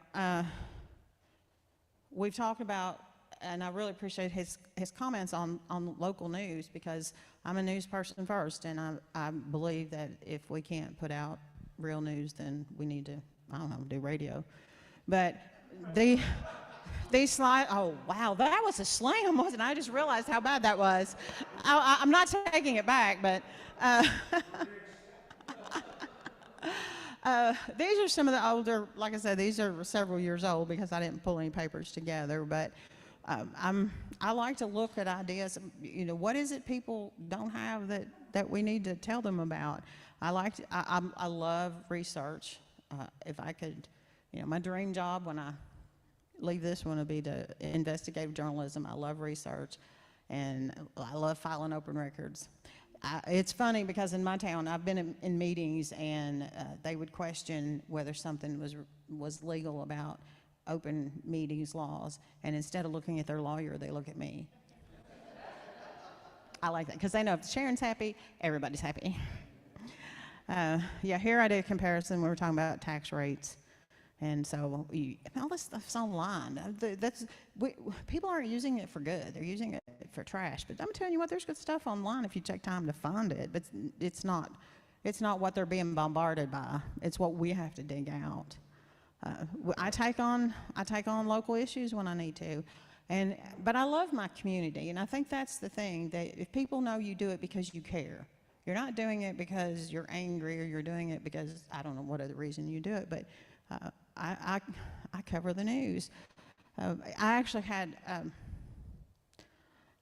had lunch with my county judge earlier this week, and I don't normally do that, but our county owns a historical courthouse, and it's in the middle of the town, and it's been running down for years, and they've not been using it, and they've not been taking care of it. The historical part is in good shape, but there's like little wings around it that were put on later that are falling apart that need to be taken off. Well, the county didn't have money to do that, so I've preached about it for the whole time that this is your responsibility. We need to take care of our courthouse. But so a couple years ago, I decided that I was just going to find money for it. And I actually had a resource stream. I was there. I was going to get it done. And my senator was involved, and my representative was involved, and then my representative got sick, and then COVID hit, and then my representative died, and it set the whole thing back. But our county leadership knew that I was working on this, so when they set the money aside to do this, now that we got ARPA money, they asked me to serve on a very small committee to get this done. So I was meeting with the county judge about the courthouse, and we got to talking about other things. And something was brought up about a local official who got into legal trouble that I had covered. And I said, you know, I really like that guy. I like him a lot. But I said, my job is my job. And I said, well, I said, Judge, you know that. I like you, but I'm still going to do my job. And she said, I know, Sharon. That's why I try to make sure I don't do anything wrong. I don't think you can get a greater compliment in your town, that you can sit across the table having lunch with your county judge and them acknowledge that when they make decisions, they think about you, you know? And that's what we should be in our communities. That's who we're supposed to be. So those are the type of things. And I always try, when I write an article that I know is going to make somebody mad, I think about their family. I think about the impact on their lives so that I'm sure that I'm fair and honest. And then I give them the opportunity to chew me out the next day, and then we move on, because that's the way it's supposed to be. So we do a lot of special reports. We did some pretty in-depth coverage on the health care, on the Affordable Care Act. We've done some, I think, real good stuff on addiction, and I've interviewed people that lost children, you know, lost their adult children to addiction, and who've put them into Casey's Law, which forces them into rehab, and got into a very intensive battle with covering where a baby had died that had been born with drugs in its system, and they sent it home with mama, and it died of drugs. Ryan knows how much fun those stories are, don't you, hon? So we try to do those kind of things. And honestly, I shy away more from hard-hitting editorials now, just because there's so much hate and there's so many, everybody's got an opinion and nobody wants facts these days. And so I try to, when I write a opinion piece, it's going to be on local issues that need to be discussed. It's not going to be something that you can get online and talk about and hate on, unless I get on there and say, y'all need to quit hating. I do that sometimes. All right. So anyway, so I'm not afraid to do the news. And I did, when I started out, I started the paper, this is going to be our 20th year, but when I started out, we had a competitor, and they were not aggressive on news. They made it very clear to their newsroom that they were not to be. And I wonder, I mean, how's this going to impact advertising revenue? And we'll just see. It's a God thing. I just, you know, I felt like I was supposed to do it, and I did it and went on. And we didn't miss a beat. I mean, people never, I thought people might try to push us out because they didn't want that news. But it's just the opposite. People have to support it as the advertisers, the readers. We didn't miss a beat. So I will tell you that I make money so I can be in the newspaper business. I'm not in the newspaper business to make money. I can't imagine why anybody's buying up newspapers these days like they are the change that are about making money, and it's obvious by the quality of what they're doing that they're not in it because they love newspapering. And we talk about saving journalism. I hope we're not talking about saving those people, because we need to run their butts out of town. You know, let them die, and let these people in those communities that want to do real journalism start their newspapers and do real journalism. But you won't find me supporting those things. And I think they're part of our problem because they hurt our reputation. And, you know, when you see an article that says, oh, the Adair County Fiscal Court met on Monday, May 7th, 2022, and at the courthouse, and minutes were read, and the meeting goes like that, what are we doing? I mean, they're sending 12-year-olds out to do journalism. And nobody's editing it. You know, nobody's fixing it. I mean, I've had some that I felt like were 12-year-olds, but I fixed it. Tried to fix it. So anyway, I think I have a slide on, I guess it's not there. So I said I think people still want local, and I still think people want community. There's a couple of things that have happened recently that just have kind of turned my thinking around. We do a graduation magazine, okay, every year. And we just kind of wrap that up. And I had this position that was part-time sales, part-time something else, and I moved that to a full-time sales position. So I had an extra person doing sales that hadn't been doing it before. So part of her time, I said, look, we don't normally, like, we'll put an ad out and say, hey, we're going to do a graduation magazine. If you want to salute your senior, send us something, right? But we wouldn't call people for that because that's kind of like going to the business that's going out of business. It's going to be a one shot, and that's not where you want to spend your time. But they look good in the paper, and so she had the time. I said, we're going to start calling these parents and running ads. The revenue surprised me, even though we discount those for families. But what really surprised me is the relationships and the atmosphere with those people, and the appreciation and just that reconnection to the community that we were getting out of that. We ended up having to add 8 pages to our graduation magazine this year. We've never had, it's always been the same size. We had it 8 pages because we had that many pages in parent ads that we didn't have before. So I was just really, I saw the bigger picture. You know, I didn't want to spend my time getting a one-time ad, but it's so much more than that. And I missed that before. I didn't realize that, so I learned something from that. And then we do a 20 under. We start out 20 under 30, then we went to a 20 under 40 this past year. We missed the year before, but we basically let readers nominate some of the young people, the innovators, entrepreneurs, and then we select 20, and then we honor them. We do a section with them in it, and we have a dinner in their honor. Normally, we had the dinner at the college in their cafeteria, and college takes care of everything. So this year we decided we were going to upscale a little bit. We moved the venue. We did the whole black cloth and candles and lots of stuff that we took care of ourselves, great catering. And we added 4 pages to the section. We got 4 businesses to become platinum sponsors of the event. And we hit them up for some pretty good money to cover the cost of all this.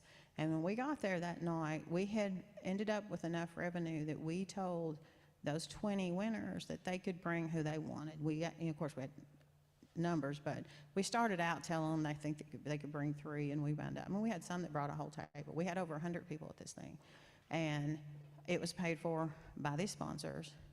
But the energy from the people and the appreciation from the people, that was just the most amazing thing. And so I suggest to you that people want local, but they want it from people they have a relationship with. They want it from people they trust more than anything. They want it from people they respect. And they're not going to have that if they don't have that, if we don't reach out to them. And I love the forum idea. I may brave that, I don't know, but we have to be community. We can't be writing about it. We can't be writing to them. We have to be part of them. And that's what's missing in some places. But now after COVID, we need, listen, anybody's got a newspaper office and their front door's not open to the public, I say, shame on you. I don't care. You can put up, I've got a thing with the, plastic or whatever to protect people. But we've been open since we were allowed to be. And we get a lot of people come by. So you got to find ways to interact, listen, respond, keep your doors open. I do not have all the answers. I don't have any answers, to be honest with you. But I do think they're out there, and we just have to find the right fit for each one of us. But while we're at it, I think we got to really try to focus on that quality, and community. And that's what I think. Thank you, Sharon.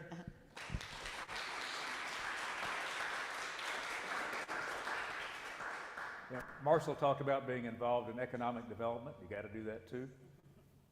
Sharon's in community development, and so is Marshall. But I think you put the community aspect of it better than I've probably ever heard put before. Sorry for the feedback. We have just a few minutes for questions. I apologize for not allotting enough time for this session, but Robert Williams has a question. Yes, I enjoyed both presentations, and I agree with you 100%. One of the things that we're talking about, how to preserve rural journalism, how to help rural journalism preserve democracy. One of the most overriding concerns I see throughout community journalism is the number of newspapers, more and more every day, who no longer write editorials, who no longer have local columnists commenting on local issues. If a newspaper doesn't have commentary on local issues, they're forfeiting a great major part of a newspaper's responsibility.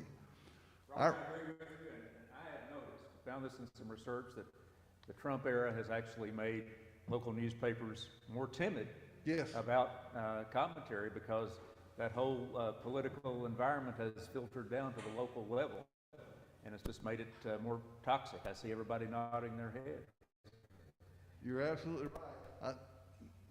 We had a slogan at my newspaper: liked by many, cussed by some, read by them all. One of the best slogans ever.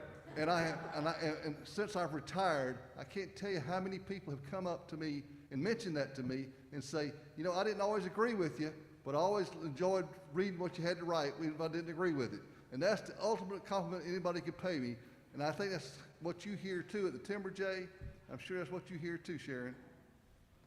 Okay, any other questions or comments? I want to comment on that. Sure. I know the great Al Smith, when someone would come in his office and be upset about something that he had written, he'd sit down at the keyboard and he'd say, okay, tell me what you want to tell me. And then he'd type it up and he'd hand it to him and say, what do you want changed? You can do this as a letter to the editor. And to encourage that, Right. please agree with me. You know, when people call me or come by to see me when they disagree, I try to encourage them to do that too, because he did that and I thought that's a great idea. But yeah, encourage that civil interaction, civil discourse.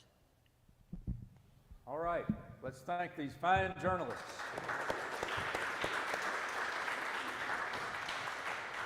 Great job. Thank you. If Buck Ryan will come up with Bill Horner and Terry Williams, we will take a look at the Keene Sentinel and the Chatham News+Record. Bill Horner is a third-generation newspaperman who followed his grandfather and father as publisher of the Sanford Herald. 45 years after his first byline and out of retirement, he's now part owner of the Chatham News+Record, which he describes as a 148-year-old startup. Terry Williams is president and CEO of Keene Publishing Corporation, publisher of the Keene Sentinel, and he's had a number of high-ranking positions in journalism in New Hampshire. He's co-founder of Radically Rural, an annual symposium in Keene. And I think he's here partly as payment for me coming to one of the first ones. And our discussion is going to be moderated by Buck Ryan, who runs the Citizen Kentucky Project at the University of Kentucky School of Journalism and Media, where he's an associate professor and former director. Buck, it is all yours. Thank you, Al. You can take your mask off.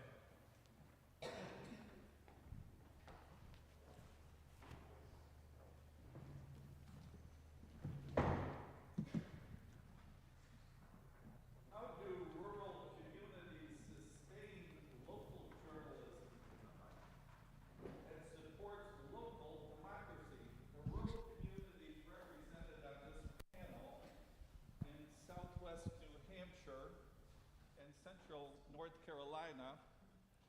I think I'm good with this. Got it.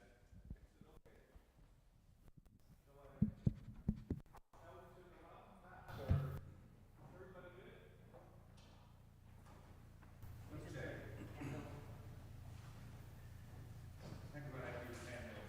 All right. Oh, thank you. Okay. As I was saying, how do rural communities sustain local journalism that supports local democracy? The rural community represented on this panel in Southwest New Hampshire and Central North Carolina have been sustaining newspapers with a combined history of 367 years. Nonetheless, the search for new revenues has been relentless. Quality journalism to support local democracy is there for all to see in the Keene Sentinel in New Hampshire and the Chatham News+Record in North Carolina.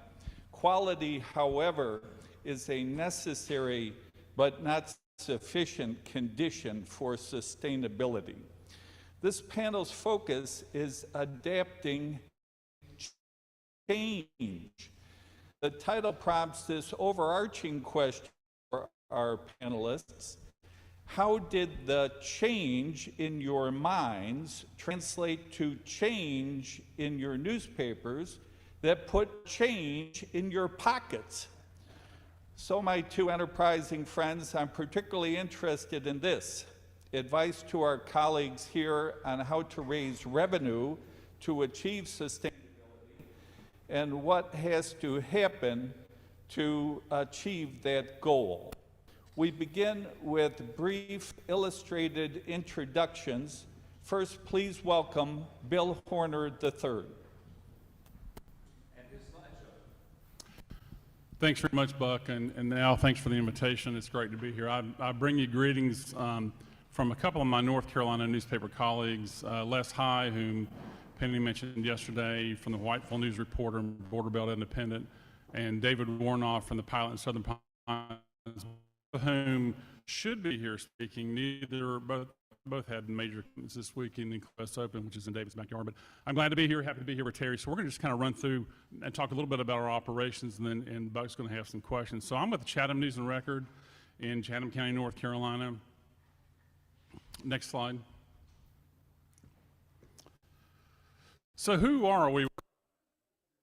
It's actually our newspaper history dates back to 1878, and my partners and I bought the papers almost 4 years ago. So our weekly newspaper in rural North Carolina, Chatham County, very rural but exploding, which I'll talk about.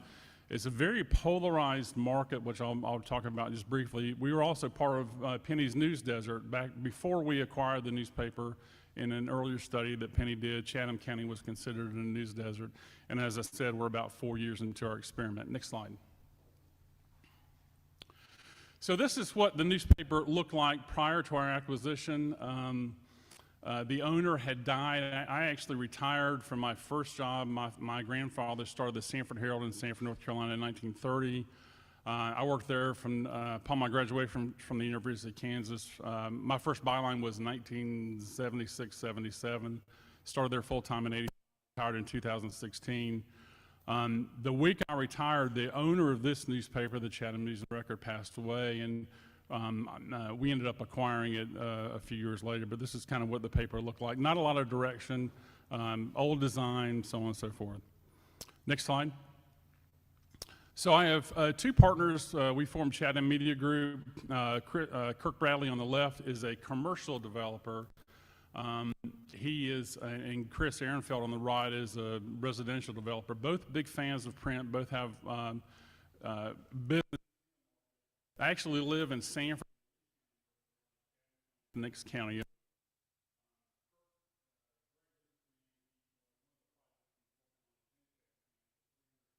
Our live, work, play community called Mosaic. And Chris on the right is ownership in 5 different real estate companies, and he builds houses. Again, I have a 35-year career dating back to starting in 1985 with the Sanford Herald. Next slide. So a little bit about Chatham County. It's a large rural county in central North Carolina. We're pushing 70,000 population. The 2 largest communities are Siler City, which is about 9,000 people, and Pittsboro, which is the county seat, about 5,000 people. I talked about diversity. It's diverse, divided, polarized in a lot of different ways, socioeconomically, politically, ideologically. I could spend a lot of time talking about that. U.S. Highway 64 actually bisects Chatham County, and everything to the east is kind of textile, poultry processing, very rural to the east of that. That's to the west of 64. To the east of 64, you're going toward Chapel Hill. Actually, if you were to divide Chatham County into 2 counties based on splitting it right down the middle on Highway 64, the western part would be the 3rd poorest county in North Carolina. The eastern part would be one of the wealthiest. Again, very polarized. My office is in Siler City, North Carolina, which is, for those of you Andy Griffith fans, Frances Bavier, Aunt B, is actually buried there in Siler City, about 2 blocks from our office. If I was to drive from Siler City 15 minutes to Pittsboro, I would go from passing houses where every yard during the election had a Trump-Pence sign, going to Pittsboro where every yard has a Black Lives Matter sign. Actually, most of the black population, African Americans, live in Siler City, not so much in Pittsboro. We had a Confederate monument in Pittsburgh that had been there for over 100 years that was just removed. Most Saturdays, the neo-Confederate protesters still come to Pittsburgh, North Carolina to demonstrate about the removal of that monument. Next slide, please. So at acquisition, there are actually two newspapers, the Chatham News and the Chatham Record. 95% of the content was the same, just the cover was different. Weekly paper, very few bylines, no real focus. The website consisted of a single static homepage where a PDF of the front page would be put up every week. No real leadership. A photographer who had been there since high school, had been there 40 years, was really kind of running the show. And that's kind of where we were when we acquired the paper. Next slide. So here's our business plan. My partners, Kurt particularly, the commercial developer, I've known him, worked with him on a lot of different nonprofits and organizations, approached me not long after I retired and said, hey, if I was to ever buy this newspaper, would you be interested? The newspaper at one point was pretty successful. The Resch family, who had owned it for 4 generations, very well known. But like a lot of community newspapers, it just kind of died out through inattention. He really felt like if we rebirthed the paper and gave the community a great newspaper, that it would be sustainable and would survive. So this is the mindset that we went into, that we're going to come in and build the community a great newspaper, and the community will come back to the paper. Next slide. So some of what we did, we built the product, we rebranded it, we redesigned it, reinvigorated it. We launched a website. We actually closed the acquisition on a Thursday, and on Friday, the new website with archives actually went online. We did a lot of community outreach, all three of us, my 2 partners and I, very, very involved in the communities in which we've lived. We wanted the newspaper to become a part of the fabric of the community. We did a lot of simplification. The only way you could subscribe to the paper when we acquired it was buying a year in advance or 6 months in advance. The rate card was just a mess. The newspaper did not even accept credit cards. You could not pay with a credit card, you had to pay with a check. And so we've been successful in some of this. We've won more news reporting awards than any weekly newspaper, any community newspaper in North Carolina over the last 3 years. If you saw me over there on my computer yesterday, furiously typing out, we got the results from the North Carolina Press Association Awards about 2 o'clock yesterday. The divisions actually changed this year, so now we going from like being the middle paper in one of 3 divisions. We're now the smallest paper in the largest community division, and we went from 26 awards last year. We got 28 that I found out about yesterday, including 10 first places, first place for investigative reporting and a lot like that. And that does not include the main primary awards that will be given out during the ceremony in August, but very, very proud of that. We've done a lot of innovative things. One of the things we did is create LeVoe's The Chatham, which has been running up in Editor and Publisher. A lot of different trade publications have done stories about LeVoe's. There's a copy back there. There's copies back there. I've also got copies of our paper back there. But we got a grant to do a project, and we decided to do some Spanish language reporting because there's a high Hispanic population in our market. So next slide. So Field of Dreams, we built it. They did not come. And that was the challenge. And we actually, Terry and I have both been through Table Stakes and Facebook Accelerator, or we have a shared coach, Tim Griggs, and I remember our second or third Table Stakes session, and he said, you know, if you go into this thinking Field of Dreams, if you build it, they will come, you're stupid.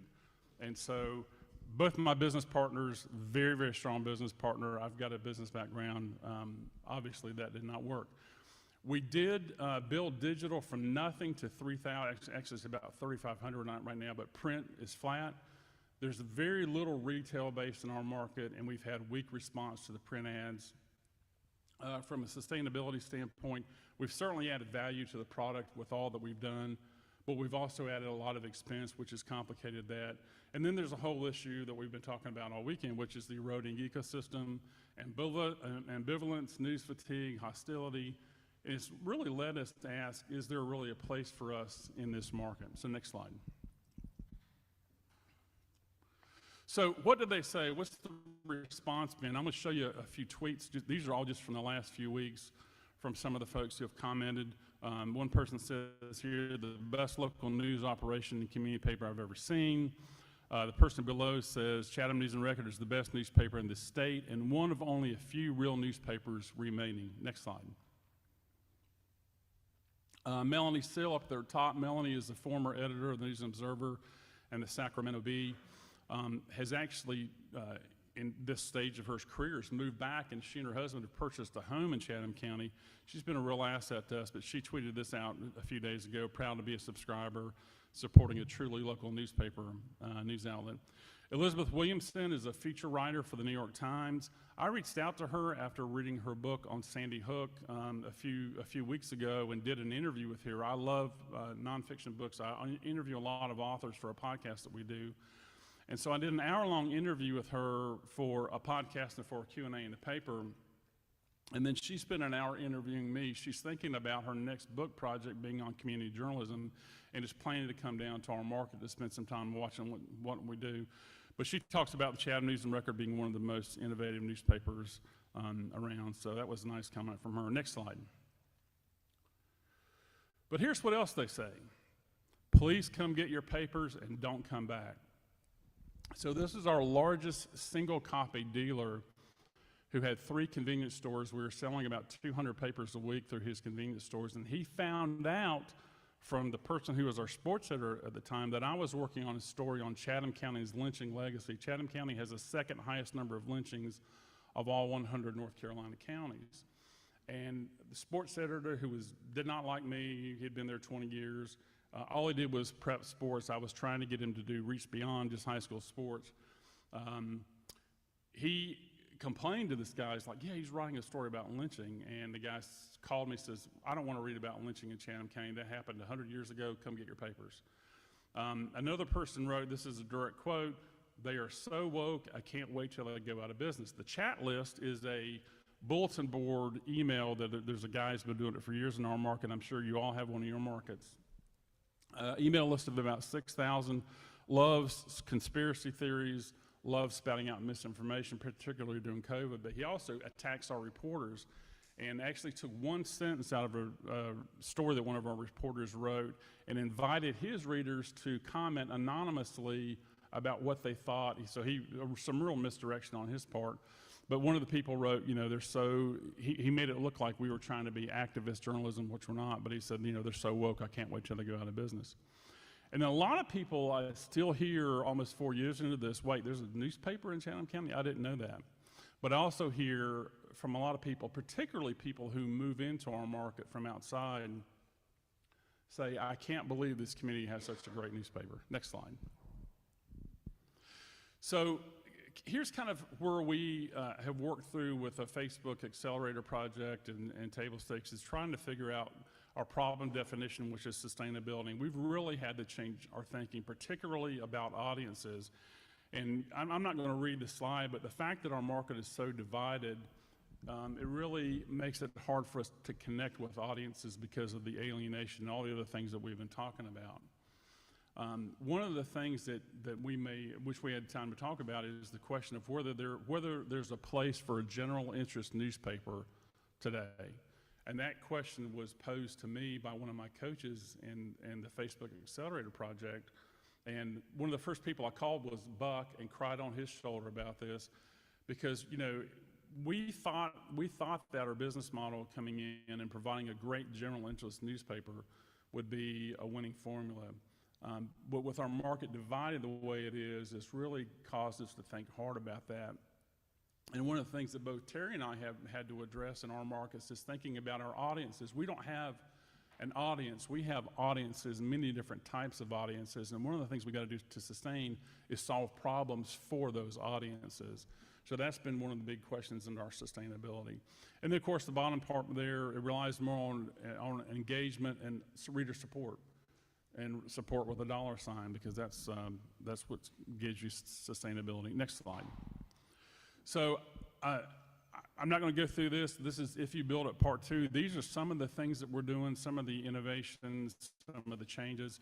Obviously, through the programs we've been through, Laveau sponsorships, we created our own brand of coffee, which I meant to bring to pass out to you, but we have our own line of coffee that we market. called the Chatham Brew. Chatham Brew is also the name of our main newsletter. We've had a digital audience focus, really focus on UX, which is user experience, getting the tech stack right. These are all things, if you've been through table stakes or Facebook Accelerator, if you haven't, I really encourage it. It's really about making the experience for your consumer easy, making it as easy as possible, and doing audits on your own work. For example, a few months into after acquiring the paper, we actually had 10 subscription options. If you go to our subscribe page, you know, we were trying to give monthly and so on and so forth, and then we had the digital, so we had all these options. But we've narrowed that down to 4 now. And actually, if you go to our site, chathamnewsrecord.com, and click on subscribe, you know, that there's going to be a default there that's going to push you into print and digital. We have aligned our messaging to our readers, newsletters and social, which I wish we had time to talk about because newsletters are such a big part of our focus. Events 20 under 40 we're doing. We've been working on a What's Next Chatham to kind of coincide with the 250th anniversary of the county that Buck's working with us on. Big newsletter audience. We created a parenting newsletter. It has nothing to do with news, but it's all about information for parents because one of the biggest common denominators people in Chatham County have is most of them are parents. So we thought let's leverage that opportunity to create a parenting. So we have this newsletter called The Carpool, which is sponsored and goes out once a month. I talked a little bit about Laveau's. One of the other things we're working on is building a membership program. Next slide. So just the last slide or two, his shows some of our products. I've got most of those back there. We've got 2 different magazines. We've got Laveau's. We have a podcast, lots of different avenues that we're trying to use to reach readers. Next slide. So this was a quote that was said many, many years ago, actually pre-internet. I remember, I just sort of remembered this for so long, but newspapers used to be Diana Ross. Now we're not even one of the Supremes. Diana Ross, best-selling female artist in music history. Diana Ross, and first of all it was the Supremes, then it was Diana Ross and the Supremes, and the Diana Ross split away. And we were so, newspapers, and you all know this, have been such a part of the fabric of this country, of our communities. Now a lot of times we're not even part of the discussion. So when you think about Diana Ross, a lot of people don't even think about the Supremes. What we want to do, next slide please, is we want to get back on the charts. We want to be back as a part of the conversation in our market. When we first bought the papers almost 4 years ago, one of the things we said is, this is a diverse market. One of the things that everybody can have in common is subscribe to a great newspaper, and that's our goal. The way we're getting there, though, is much different than the way we originally thought we would get there. So that's it. Thanks very much.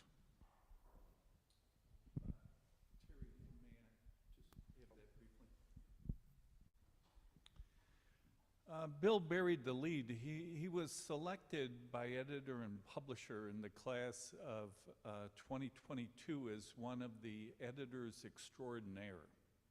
And that's a very high national compliment for what he's doing in this community. Could he give it up for Bill Horner III?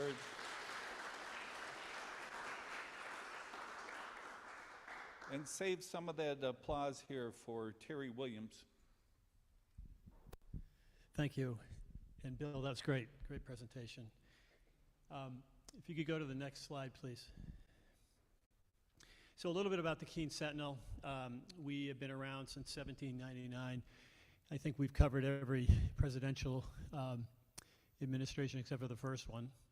And it's a real institution in the community, and it has great brand recognition, as you might expect. We're small daily, 3,800 print, about 1,700 digital subscribers. Our website's pretty busy for a small organization. We've got almost 300,000 unique visitors. We're located in the southwest corner of New Hampshire. Keene is a small city, but we've got 30 communities that we serve, and they're all pretty tiny towns. So it is a rural area. It's hard to get to. But like New Hampshire, it's not spread out geographically necessarily.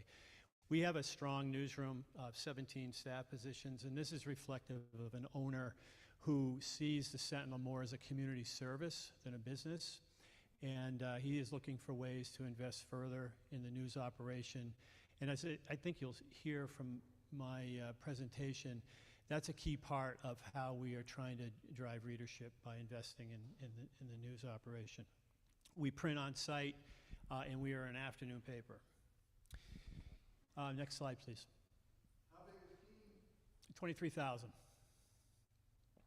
You won't probably be able to see all of the little numbers there, but I wanted to direct you to two wedges of this pie. As Bill mentioned, we also took part in the Facebook Accelerator program and table stakes, and both of those programs stress reader revenue, reader engagement. And so we've put a lot of work in growing readership, growing the amount of revenue that we get from that effort, and we've grown readership revenue from 35% in 2018 to almost 50% of what we bring in. Just for reference, these two pies, if you will, are about the same in terms of overall revenue. We took a big dip, obviously, during the pandemic, but we've started to build it back. The other wedge that I would point out is the brown wedge that's in 2022. That's our fundraising piece. We've been engaged in fundraising the last 3 years and have started to get fairly aggressive in terms of seeking philanthropic support for some of the work that we do and seeking additional support from our readers beyond just the subscription. So we've moved from what I would describe as a very print-reliant model to one that's much less so and moving more and more in that direction. In 2018, we're about 40% of our revenue came in some form or fashion from print advertising. That's down to less than a third today. 35% was reader revenue. In 2018, that's approaching 50% today. We were very focused on the print subscriber and delivery of the print paper. Now I would describe it as very equal in terms of digital product, digital distribution, digital subscriptions, and of course print. Print continues to be extremely important to us in terms of overall revenue, and we're doing the best we can to kind of hold on to print subscribers while building digital. We weren't generating any dollars from fundraising in 2018. The budget for this year calls for about $186,000, which represents about 4% of our operation, so it's a meaningful contributor now. None of our positions in the newsroom in 2018 were funded through any sort of philanthropy or donations. Now we've got 3 news positions that are funded either fully or largely through donor dollars. We derived about 5% of our revenue from events in 2018. That's grown to 8% and continues to grow. That's a category of business that has been pretty good for us in a couple of ways. First, it helps kind of burnish the brand because most of the events that we do celebrate some form of excellence in the community. And when you do that, your readers really appreciate that recognition that you are kind of bestowing on the community. And it's made it a little easier for us to raise money around both sponsorships of those events, but also readership. So, sadly, we've not been able to do much in the digital revenue space from advertising. That's been a weak area for us. It hasn't really moved. It needs to, but it's been a real challenge. Some of the other transitions that I'll go into in a little bit more depth here. In 2018, total digital subscriber revenue was about $55,000. The budget calls for $258,000 this year. We're on target for that, so that gives you some indication of the importance that we're putting on signing up and holding on to digital subscribers. Our overall circulation revenue in 2018 was $1.5 million. That should come in over $2 million this year based on what we're seeing currently. Easy Pay, which is the recurring credit card payments that's our program. You folks probably have similar. We only had 30% of our subscribers in print using Easy Pay in 2018. That's grown to 51%. And where it's really moved is we virtually no one doing easy pay on digital subscriptions in 2018. That's now 82%. That's been a huge benefit for us. These are folks that we don't have to resell all the time. And as we move forward, this is going to be a big part of our focus, is to continue to get more and more people on recurring credit card payments. We didn't measure churn at all in 2018. Now we're seeing churn rates of about 3%, which is high for us. We need to drop that. We don't want to spend all of our efforts putting subscribers in the top of the bucket only to have them leak out. So a lot of our work based on the accelerator program is focused on how do we hold on to these people long term. We were getting about 66 cents a copy for a print issue in 2018. That has climbed dramatically to $1.50. That's because we have been putting a lot of focus on raising the price for the print paper. And yes, we've faced some resistance to that, but I think as you saw from the overall revenue, we're keeping a lot of those dollars. And the average price for digital has risen from 32 cents to 41 cents. I think we've got room to move that up further, and we will be testing that. Next slide, please. So one of the things that we've tried to focus on heavily is this whole concept of engagement and retention and managing the subscriber base that we have. The lessons that we've learned through Accelerator and table stakes has been really critical. It's so much easier to hold on to a subscriber than to find a new one and then hold on to those. So many of the things that we are doing has to do with showing the value of subscribing, showing the value of reading a local newspaper, showing the importance of a local newspaper to a community. And we've done a lot of that by writing letters directly to the subscribers. All of our subscribers get monthly letters from us. They're either from, they're usually, the best ones are from the journalists themselves, the editors, me, just kind of emphasizing what it is that we do, how we do the work. I think people are fascinated by how a newspaper comes together, how we deliver the news, how we report on it. They're really engaged in that, and they're curious. And we've found great reception to these letters. I get a lot of email responses to each one of them, mostly favorable, some not so much. But just having that engagement, and these letters have proven to be a pretty good retention tool. Listening, you heard yesterday about the importance of going out into the community and asking the community what they think the major problems are. We use this method to find out or to explore the idea of healthcare and the possibility of doing more coverage in the area of local healthcare. There are two very difficult things to get in Keene right now. One is a house, and second is a primary care physician. Access to health care in the Monadnock region, which is essentially Cheshire County where we're located, is very difficult. Access to mental health care in particular. And we've had that sense that that was a problem, but we wanted to know more, so we went out and talked to a lot of experts locally, and that led to the creation of the Monadnock Region Health Reporting Lab, which I'll talk about in a minute. Events, as I mentioned before, are very important to us. We are now looking to hire an acquisition and retention specialist, which is likely to be a marketing person, to train up on how to acquire subscribers and how to retain them and how to use data to measure the effectiveness of our programs. And then, most importantly, the newsroom is heavily involved in all this work. This was not the case in 2018, but we are finding that a newsroom that is really engaged in building readership, wanting to know how their efforts are helping. And so we have, which I think is very important, a heavily engaged newsroom in all of these efforts. We're doing philanthropic support of our work, as I mentioned. We're doing crowdfunding. We have a campaign going on right now. The newsroom came up with a value statement, which I thought was important that we share with the community, and that's highlighted above. We produce a community impact report. I have copies of these in the back, but this is an example, completely newsroom driven. And this came out of the questions that they were getting in the community about, well, how is the Sentinel doing? How is it faring? Is it succeeding? Is it going to be around? Answering that question for people has turned out to be important. We are investing in the newsroom. We were able to add a State House reporter as a result of crowdfunding. We added a community engagement journalist who is now helping us with that crowdfunding effort. We try to practice solutions journalism as much as we can, and we hold this event called Radically Rural, which I'll talk about in a minute. Next slide.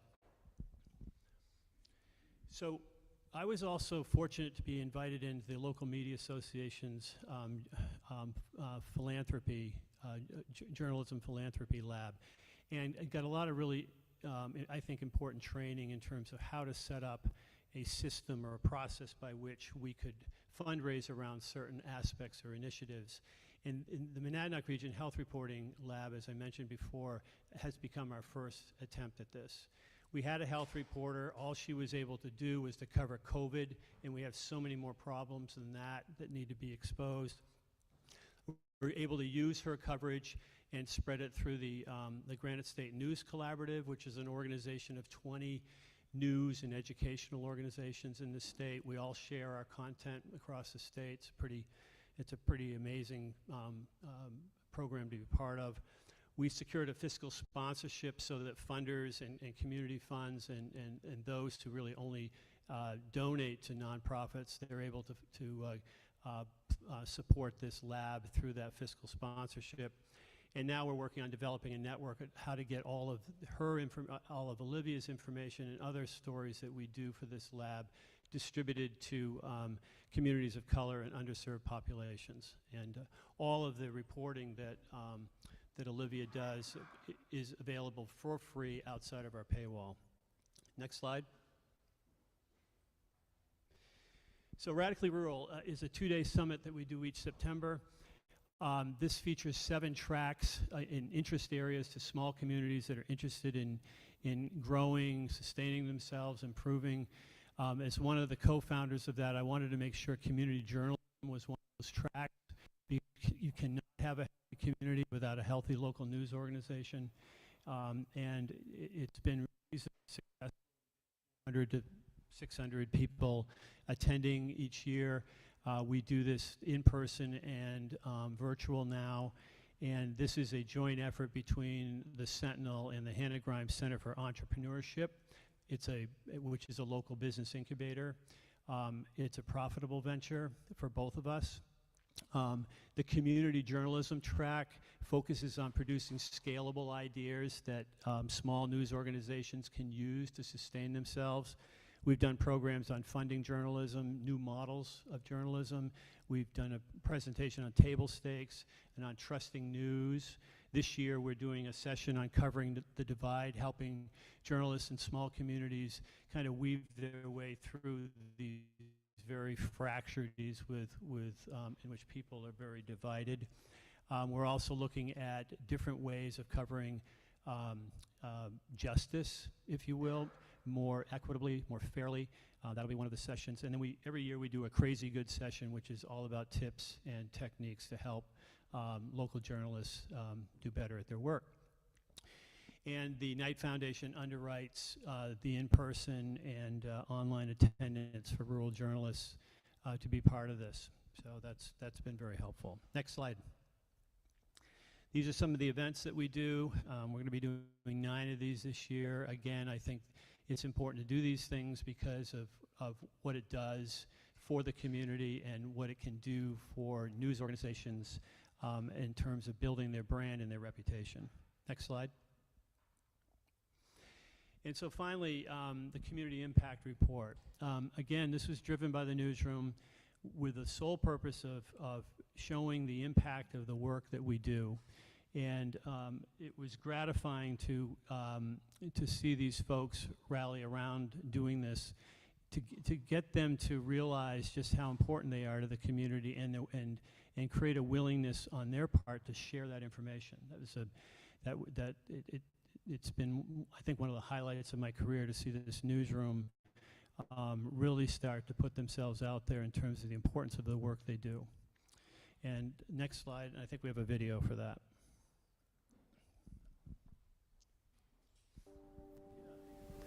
We cannot think of a recent time when staying informed has been more crucial. Welcome to News for the Future, our annual fundraising appeal to readers and supporters of the Keene Sentinel. Our goal is to raise $50,000 this year to invest in the work of our journalists and our continued efforts to improve this newspaper.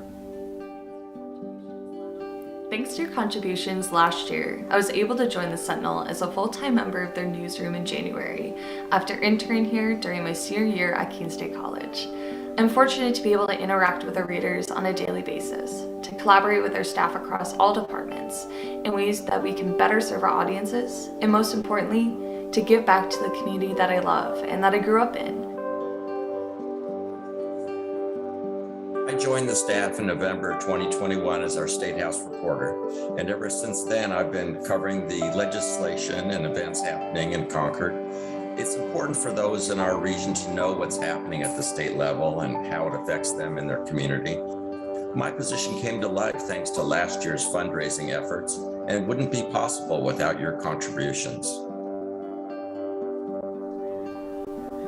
Our readers are our partners as we work together to expand our journalism, and we are not stopping. Our plans for 2022 include continuing to grow the Monadnock Region Health Reporting Lab, which launched in February and explores many of the healthcare challenges this region experiences.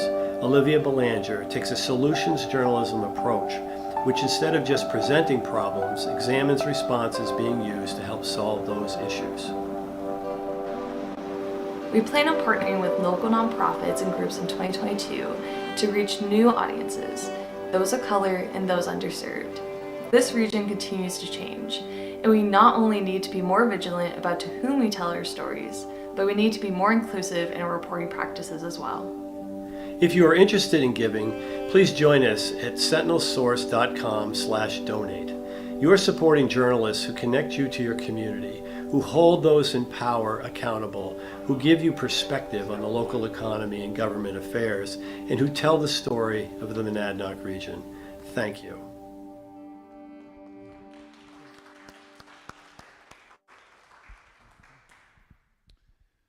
Al Cross. I think I'm going to call and open it up for questions because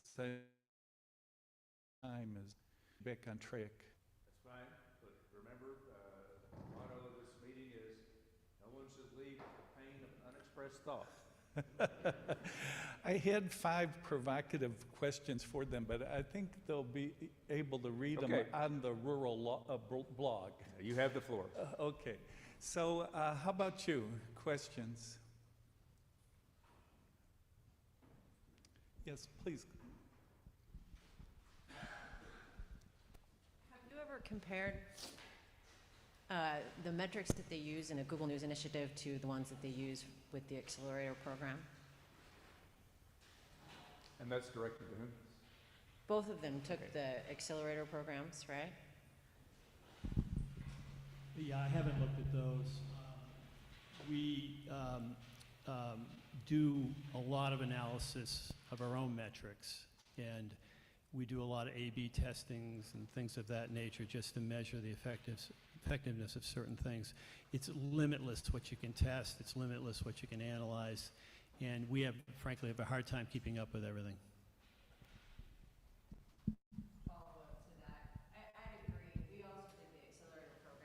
Really hard to know, like, what's the best metric to measure how you're engaging with your audience, or how you can raise more revenue, or how you can retain readers. So that's what I was looking for.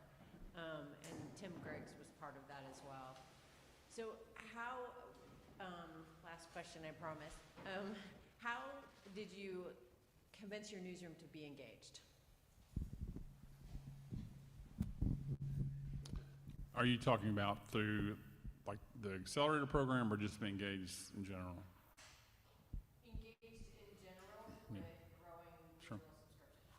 Yeah, it's just a part of the conversation of everything that we do. We went through, when we did table stakes, it was just me, but when we did Accelerator, which was just on the heels of that, there was a little bit of crossover. I involved the entire newsroom.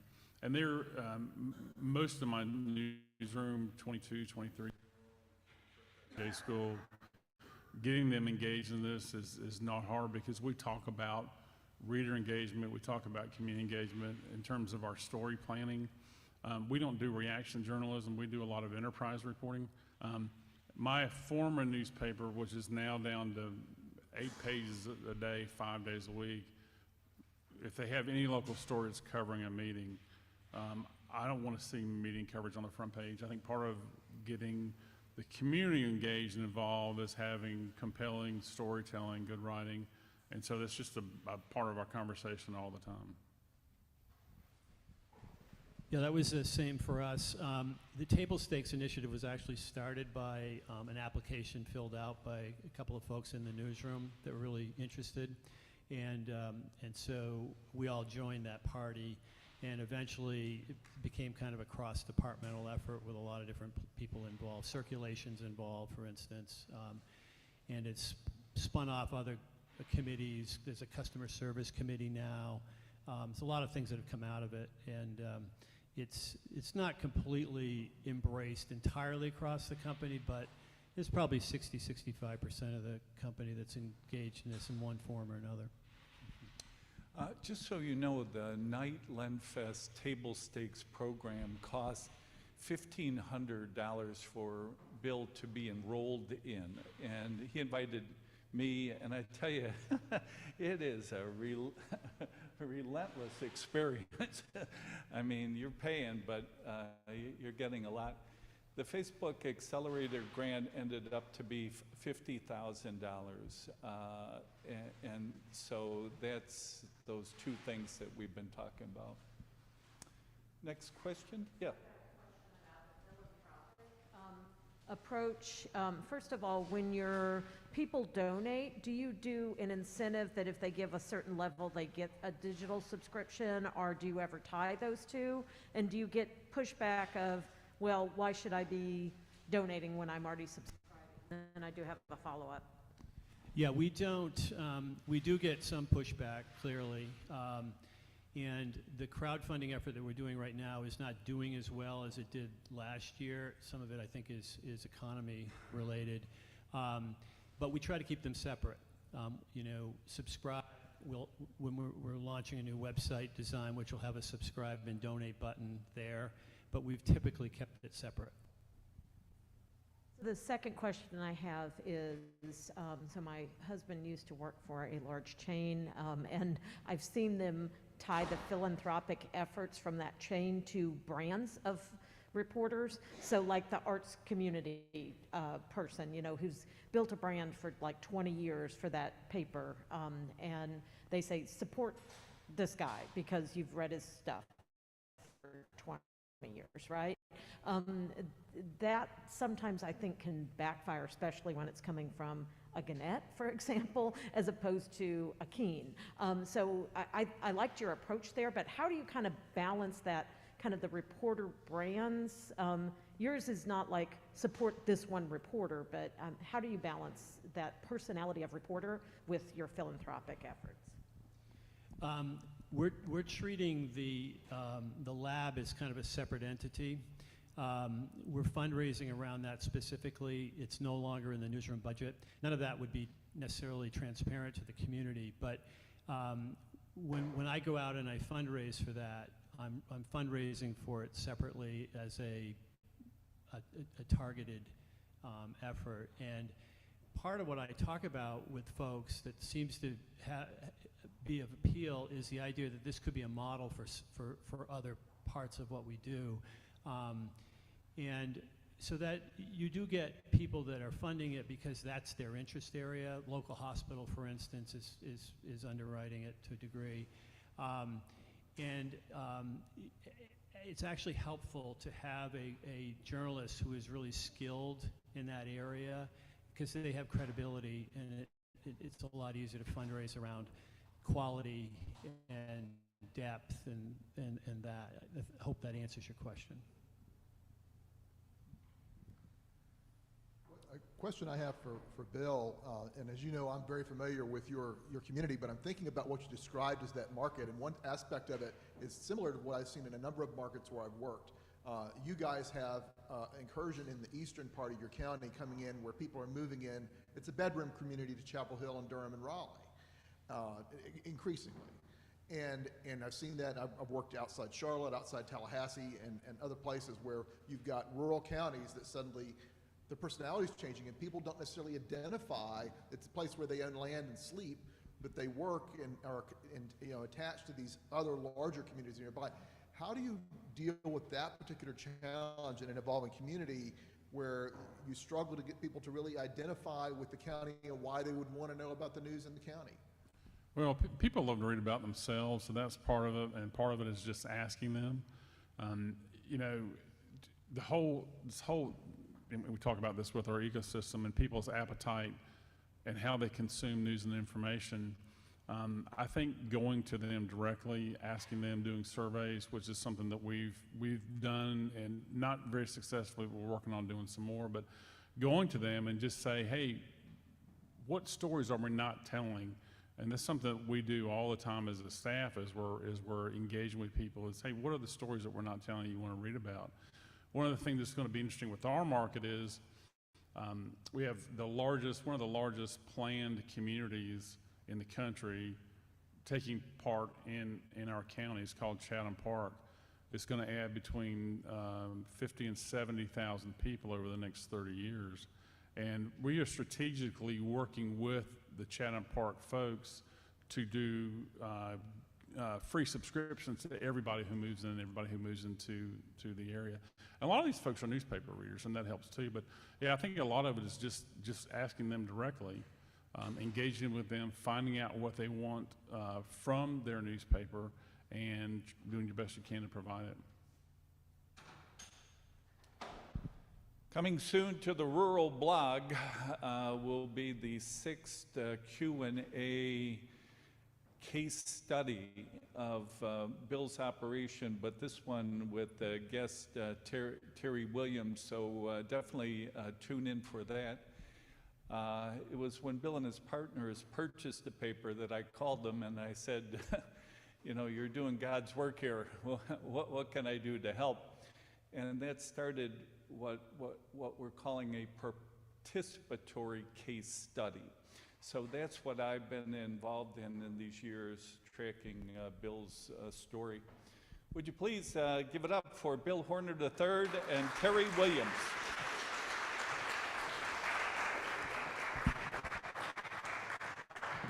Thanks, Buck, Bill, Terry. What we're enjoying this morning is a series of many case studies about good journalism, addressing challenges. And our next speaker will be Tony Baranowski of the Iowa Falls Times-Citizen, and his co-conspirator will be Jim Iovino. Jim is the Ogden newspaper's visiting assistant professor of media innovation at West Virginia University in Morgantown. He's leading the New Start newspaper ownership initiative that focuses on recruiting, training, and supporting the next generation of community newspaper owners across the country. Before joining WVU, Jim was deputy managing editor of the Pittsburgh Post-Gazette, which won the 2019 Pulitzer Prize in breaking news reporting for its Tree of Life massacre coverage. Jim managed all the digital editorial initiatives at the Post-Gazette, including driving audience-first digital and subscription efforts via table stakes. And Tony Baranowski, who will be joining us on Zoom, and I think I see him there, is a lifelong Iowan who spent his career in the news media. He started as a part-time sports writer for the Waterloo Courier and has spent the last 17 years working his way up the ladder at Times-Citizen Communications in Iowa Falls. That's a small but diverse multimedia company. This year, Tony and his wife and partner, Sarah Conrad Baranowski, were named the co-publishers at TCC. And in 2020 and 21, he was one of Jim's inaugural New Start Fellows, which led to the publication of his report, Black and White and Undead All Over, the true story of innovation and perseverance of America's small newspapers. So Jim, you and Tony have the floor. Can you guys hear me? I can hear me. I echo a little. All right, Tony, you want to just give a little update on you there, if you want first? Yeah. Jim and I kind of debated what I was going to say when we talked about my position, because as I was just introduced, I've been at the Times Citizen for 17 years, and I'm only going to be here for about 2 more weeks. In 2 weeks, I'm going to go work for the Cedar Rapids Gazette as its manager of special projects, which is going to be focused a lot on fundraising. Some of that stuff that Terry just did a really nice job talking about, and I'm going to have to pick his brain some more on. Great. So you can see there we are on here. As mentioned, I'm the visiting assistant professor of innovation and of the New Start program. If you haven't heard about the New Start program, happy to talk about it with you later on. But basically, what we are training of media entrepreneurs and leaders within this space to kind of like create a new pipeline of publishers within rural community journalism across the country. So I've heard plenty of stories here about people thinking about succession plans. So if you're interested in talking about that and how our students might be able to help you down the road with that, I'm happy to talk about that with you guys there. So here's our little community journalism and in the local news, pretty big topic in Q&A if you want after. So Tony, you want to take it away? Yeah, as Jim just alluded, and as I was introduced, I was part of the inaugural class of Jim's New Start program. Really encourage those of you who have interest in that kind of succession discussion, or if you have someone within your organization that maybe you have a vision that they can sometime at some point take over your operation. I fully endorse New Start because it was an eye-opener and a game changer for me. So yeah, at the end of my year of study, I had to come up with a plan, a kind of an all-encompassing report. And I, like all of you, get really frustrated with the newspapers are dying kind of dialogue. And I especially get tired of it when I hear it from other newspaper folks. So I decided to get out there and talk to some people that were doing it well. And, you know, anytime we get together in a forum like this, I feel like there's no shortage of examples. And we talk a lot about what success looks like for all of us individually. I've heard you all talk about, you know, special sections, niche publications, and the different ways that we stay afloat. I think that people who are willing to invest the time to get together for something like this, a lot of us are on the same page, and we end up doing a lot of preaching to the choir. So as I was going through am I still, okay, I stopped echoing. Thank you. We're losing you. Is that Oh. on our end? Preaching to the choir. Okay, I stopped echoing. Oh. All right, did it catch back up? All right. Yep. All right, sounds good. Okay, so I focused on a lot of really great examples in the Upper Midwest. I hope that some of you saw my piece that was published by Pointer and New Start, but I'm not going to talk a whole lot about that. What I am going to talk about is one of the stumbling blocks that I ran into as I was getting to the publication point, which is talking about diversity in our small, rural, local newsrooms. They're just, it was a struggle to find great examples. I think it's still a struggle to find great examples. And I think it's part of the big picture of what our future success looks like. You can go ahead and go to the next slide.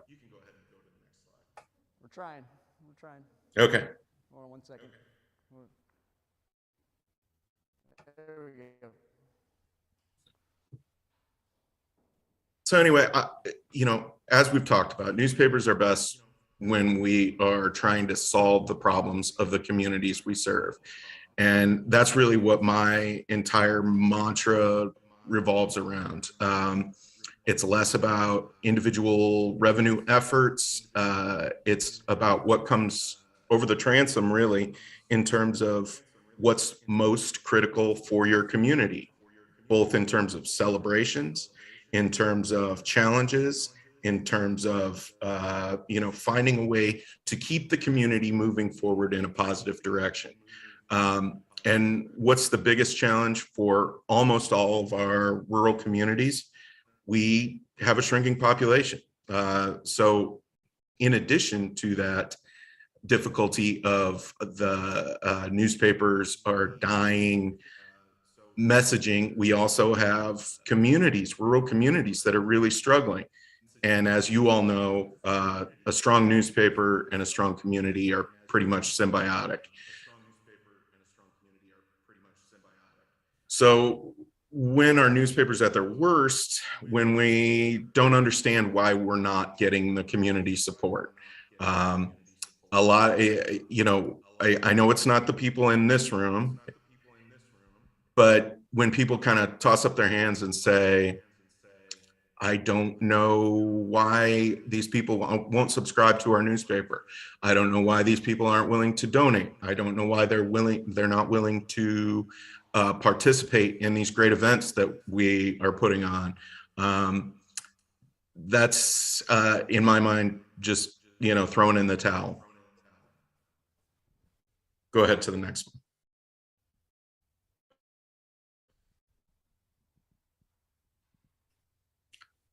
So then you add in the additional challenges that I think we're all facing right now. Inflation is obviously a big one. Everybody's talking about that right now. If you're like me, you've had employees who are well under that proposed $15 minimum wage. And we have to compete with, a convenience store that's offering $15 down the street for anybody off the street to walk in and start a different kind of career. We also have almost zero unemployment. There's just not enough people. And just like everybody else, we're competing with the dollar stores and Walmarts and trying to make sure that our local businesses are staying afloat.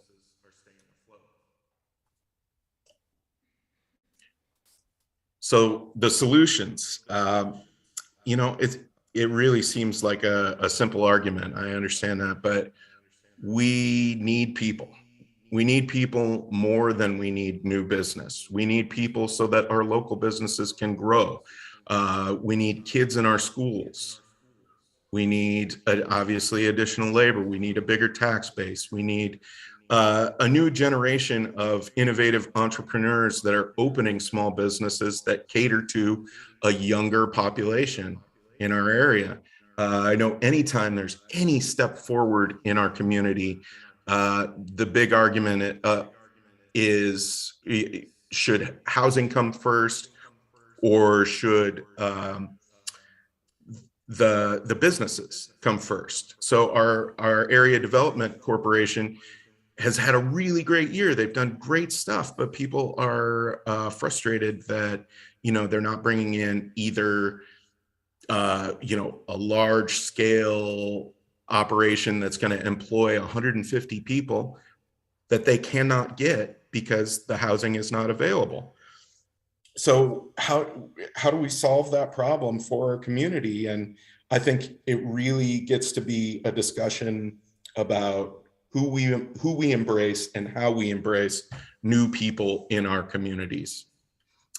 We have to embrace immigration. We have to embrace refugees from wherever they're coming from. And then, I understand that there are other problems that will come from those discussions, but that's where the newspaper comes in terms of how we continue to wade through those issues.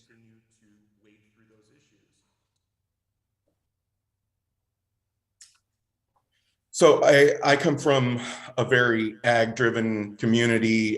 There's a ton of immigration in our area. And all of the biggest employers are hiring immigrants, but they are very quiet about it. They need to be more boisterous and proud of the fact that they're embracing these new people. And we need to tell the stories of those people and how they are contributing to our communities. Go ahead to the next one.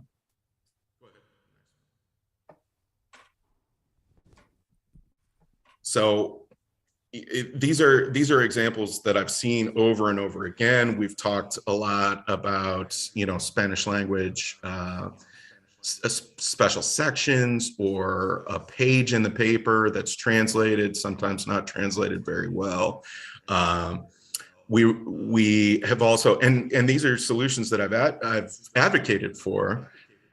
We run duplicate ads in Spanish, and then we complain that the Spanish language population in our area is not embracing what we're doing, and they're not coming out of the woodwork to support our publications. So how do we get them to do that? By solving the problems that they're facing. It's not that they can't read the newspaper, it's that the community is not embracing their stories. Go ahead. So we need to lead by example, which is, I think, another very simple argument that you all understand. We need to look beyond our own stomping grounds for talent. I've been here for 17 years. Every single time we've made a hire in the newsroom, we've really tried to find somebody local, somebody who left the area for whatever reason, was involved in the news business, or was interested in being involved in the news business. I know a lot of newspapers in Iowa hire retired teachers, bring them back into the fold to take over some of their news beats. I think we need to lead the diversity charge by bringing people in from outside the area. And I think that will be very well received in our communities. So tell the stories. How are we talking? Are we telling the story about how our public schools handle language barriers? How do our administrators in healthcare, education, and industry communicate with people who are seeking their services? Are we helping to solve those problems? Never underestimate the value of people being proud of embracing and lifting up the underdog. One really great example that I have from right here in Iowa Falls is my wife wrote a great series on a young man who came here as an Afghan interpreter. He helped serve our National Guard troops in Afghanistan. And when it was clear that his life was in danger, the United States got him out of there. And he landed here because he had one cousin that was already working in construction in the area. Because of some bureaucratic red tape stuff, he was in danger of being deported in the midst of the Trump administration. And so we took on that challenge. We let people know how they could communicate with their lawmakers and what they could do to help this guy who had come here, started a business, and really embraced our community as his own.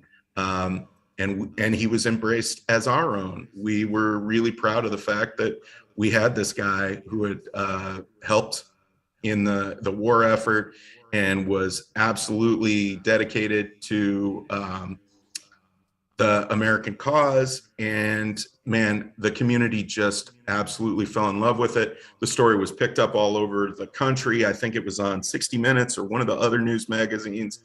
And it became something that everybody in Hardin County really rallied around.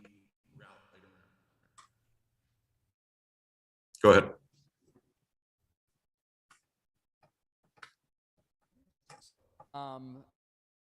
Tony. Yep. In this, innovation can mean a lot of different things to a lot of different people.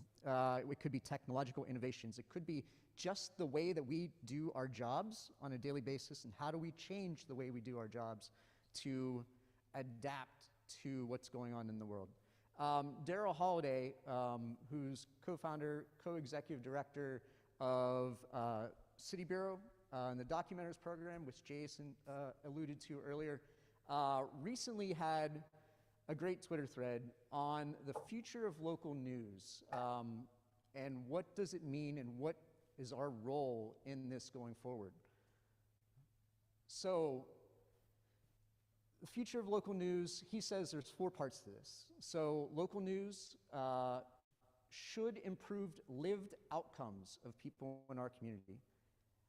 And those improved outcomes are more sustainable when people self-organize. And that journalism should cultivate people to self-organize within their communities.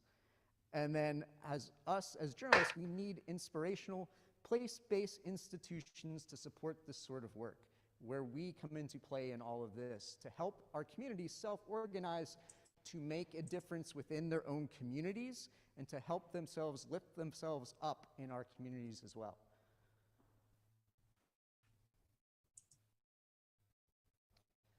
So okay, on the first point, local news outcomes. There are reporters and editors who you'll say, we already do that. He wildly gestures and says, the number of news articles will not solve these problems that we do. Content will not save us in this situation.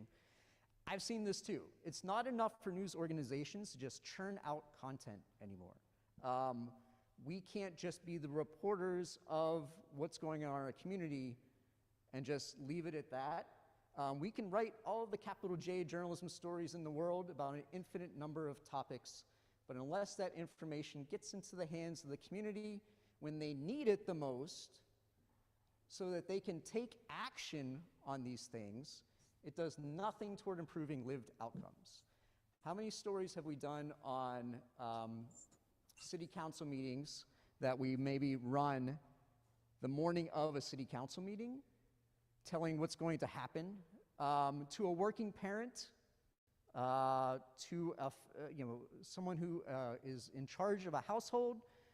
If they read that in the morning, there's little chance that they will actually be able to do anything about that by the time that council meeting comes up that afternoon or that evening. They've got other things that they can do.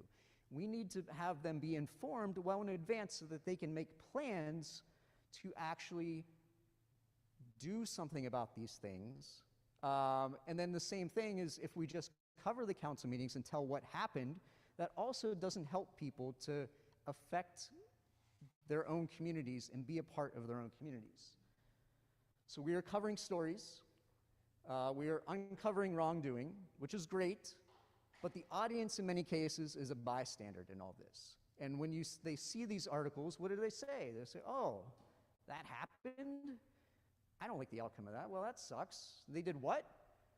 I wish I would have known that was happening. Maybe I could have done something about it. Or, I heard something about that, but I have no idea how to change it. And so if we don't give them the information that they need to actually help make changes in our communities, there might not be any chance for them to actually make changes. So our New Start students, Tony included here, have heard similar stories that the public and the people in our communities want to be active participants in their communities, but oftentimes they just don't know how, or they don't have the right information to do so. So Crystal Good was in Tony's class she founded a publication called Black by God, the West Virginian, covering black folks within West Virginia. There is no other publication in West Virginia that does this. There hasn't been one for about, I'd say, 10 years or so. She actually tried to purchase the last black-focused publication in West Virginia when she was 16 years old. The guy wouldn't sell it to her. It eventually went out of business. So Crystal has started her own. It's both a print and an online publication. And she is talking within her community there in West Virginia about what information do people need, and how she can provide that information to them. It's fascinating what she's been doing there. She created something called the Citizen's Guide to Advocacy. And this is not telling them what they should advocate for, but just the simple fact of like how to do it, how to show up to a city council meeting, how to show up to the state capitol to talk to your lawmakers, how to actually just write a letter to your representative in Congress to say something. People don't know that. One of the other interesting things, people said like, well, I'd love to go and talk to them, but I don't even know where to park downtown to make this happen. And any kind of roadblock like that is affecting people from actually helping to actually make any kind of change in their community. If they don't even know like where to go to start, how to write a letter to their representative, their voice is never going to be heard. Becky Palick, another one of our New Start fellows and graduates, she's the co-founder of something called Arizona Luminaria. It's a statewide organization within Arizona, talking to her community there and trying to do research on who our audience will be for this. She found out that people want to know information well in advance so that they can actually make a difference, so they can rally their friends, their family, their community to actually make action happen. Oftentimes they just feel like, I only find out about stuff after the fact where I can do nothing about it, and that's frustrating to many, many people that they can't do that. So Becky has kind of, her and her co-founder have like, their whole vision, their whole strategy is based around this. How do we get information in front of people beforehand so that they can actually be active in their communities going forward? Here's another example. This is a collaboration type of thing where the North Carolina Local News Lab, I know probably some of you guys know this here, Lizzie Hazeltine's a member of that. She's great. If anyone knows her, shout out to her. They helped to fund a collaboration within North Carolina to deliver Spanish language emergency alerts to farm workers. They found that this was something that those farm workers had no way of getting this type of information. So what did the local news lab do? 3-step parts to this. One, create a grant for reporting by a news organization that really went in depth on investigating gaps in the emergency planning system in North Carolina. It amplified the stories of immigrant workers, and it raised the profile of orgs advocating for policy change. Okay, that's the journalism part of this. At the same time, they also funded 3 organizations to create a bilingual app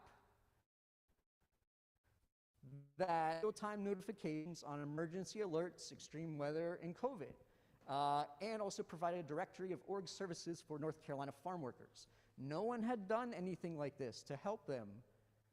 And then the third part of this is using other organizations to mobilize, to encourage usage of this. So this narrows information gaps. It provides trustworthy information to the community that's been ignored, and it meets Spanish-speaking farm workers' needs. This is the needs of the community that no one was addressing out of all of this. Another is the Latino Listening Project. This is a collaboration between a newspaper and a nonprofit news site, the Idaho Education News and the Idaho Statesman. They launched a year-long effort to engage Latino students and their families with support from API, American Press Institute, and the Education Writers Association. They use creative ways to reach students and families during the pandemic so they could hear directly from them and allow their insight to guide their reporting. No one really reached out to these communities before. They held a virtual event so students could speak directly with the Idaho governor. And then what they said was the goal of all this is we want this work to move Idaho's education leaders to discuss and fix uneven access to educational opportunity for students of color. It's a pretty simple goal, but it's pretty straightforward at the same time. And it was equally important to us that we could be useful to Latino families instead of simply their stories for editorial gain. It's all about the community itself and what we need instead of what the actual publications need. Is that? Okay. What's that? Oh, okay. I was thinking like feedback on me. Okay. Rural people know these So things, one more Jim. thing here.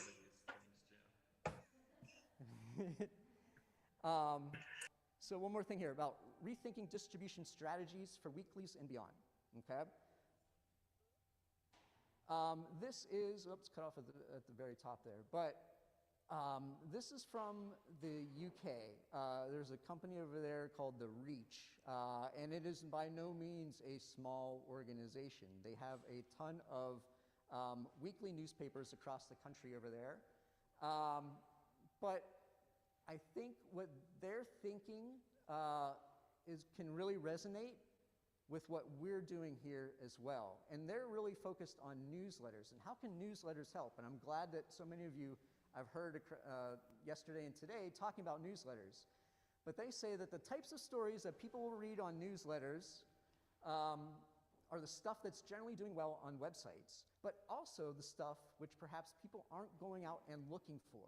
So the council stories, the court cases, the public interest journalism, all the stuff that we feel is really important to our communities, they're saying that when you get in front of people, they're interested in it, and they click on it, and they read it. But they're using newsletters to actually get it in front of people instead of assuming that people will come to them for it. So The Reach said they've got things coming up that will turn some of their weekly newspapers into essentially 7-day brands for people across print and online. And the reason why they're doing this, not so much for their own revenue, but they're thinking about the audiences and thinking about how the information is getting out to people. When you think about social media pressure, if there's a helicopter swirling above your house on a Tuesday and the paper's not due out until Friday, by the time that paper comes out on Friday, you've heard every conspiracy theory about the incredibly dangerous armed robbers hanging out at the local forest, when actually it wasn't that at all, but it's been blown up by social media, right? It was something far less sinister than that.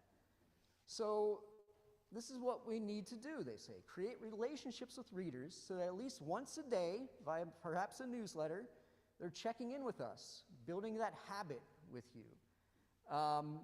Because we're coming to them, and that helps them better inform the conversations that they're having on social media. And that's where the real battle for attention is. And indeed, the battle for revenue is as well. As we all know, it's far more between social media or search companies and publishers, big or small, than between any two publishers of any size. So with that, we'll open up to any questions that you guys have. Any thoughts on what we talked about?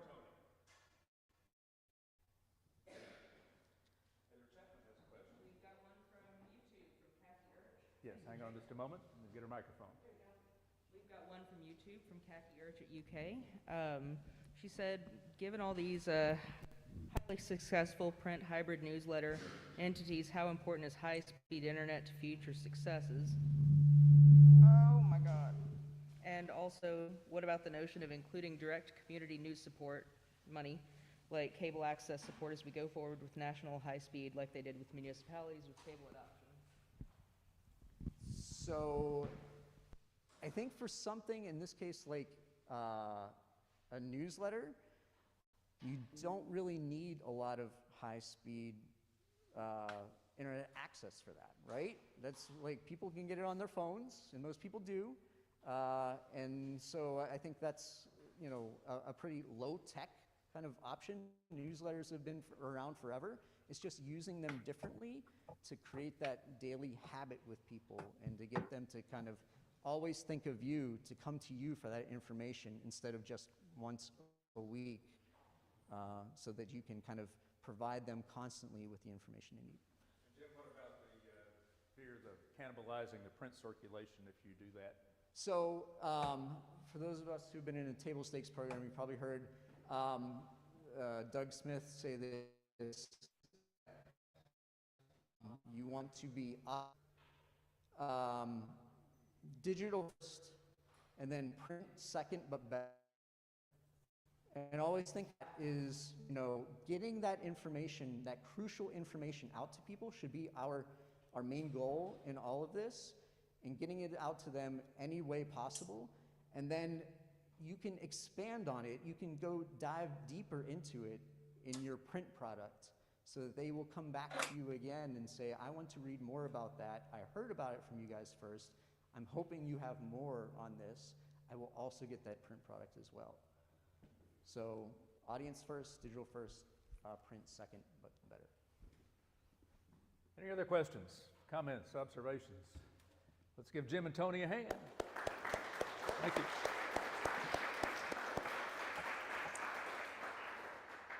Our box lunches have been delivered, and we're going to take about 10 minutes to do a little reconfiguration of a table back here and get the lunches out to you.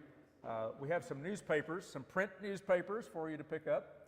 Our next speaker will be Dink Neesmith of the Oglethorpe Echo in Georgia, and we have actual hard copies of the Oglethorpe Echo for you to pick up, as well as a copy of the Midway Messenger, which I'll talk about briefly. So we'll take about 10 minutes for lunch and rearrangement and be right back.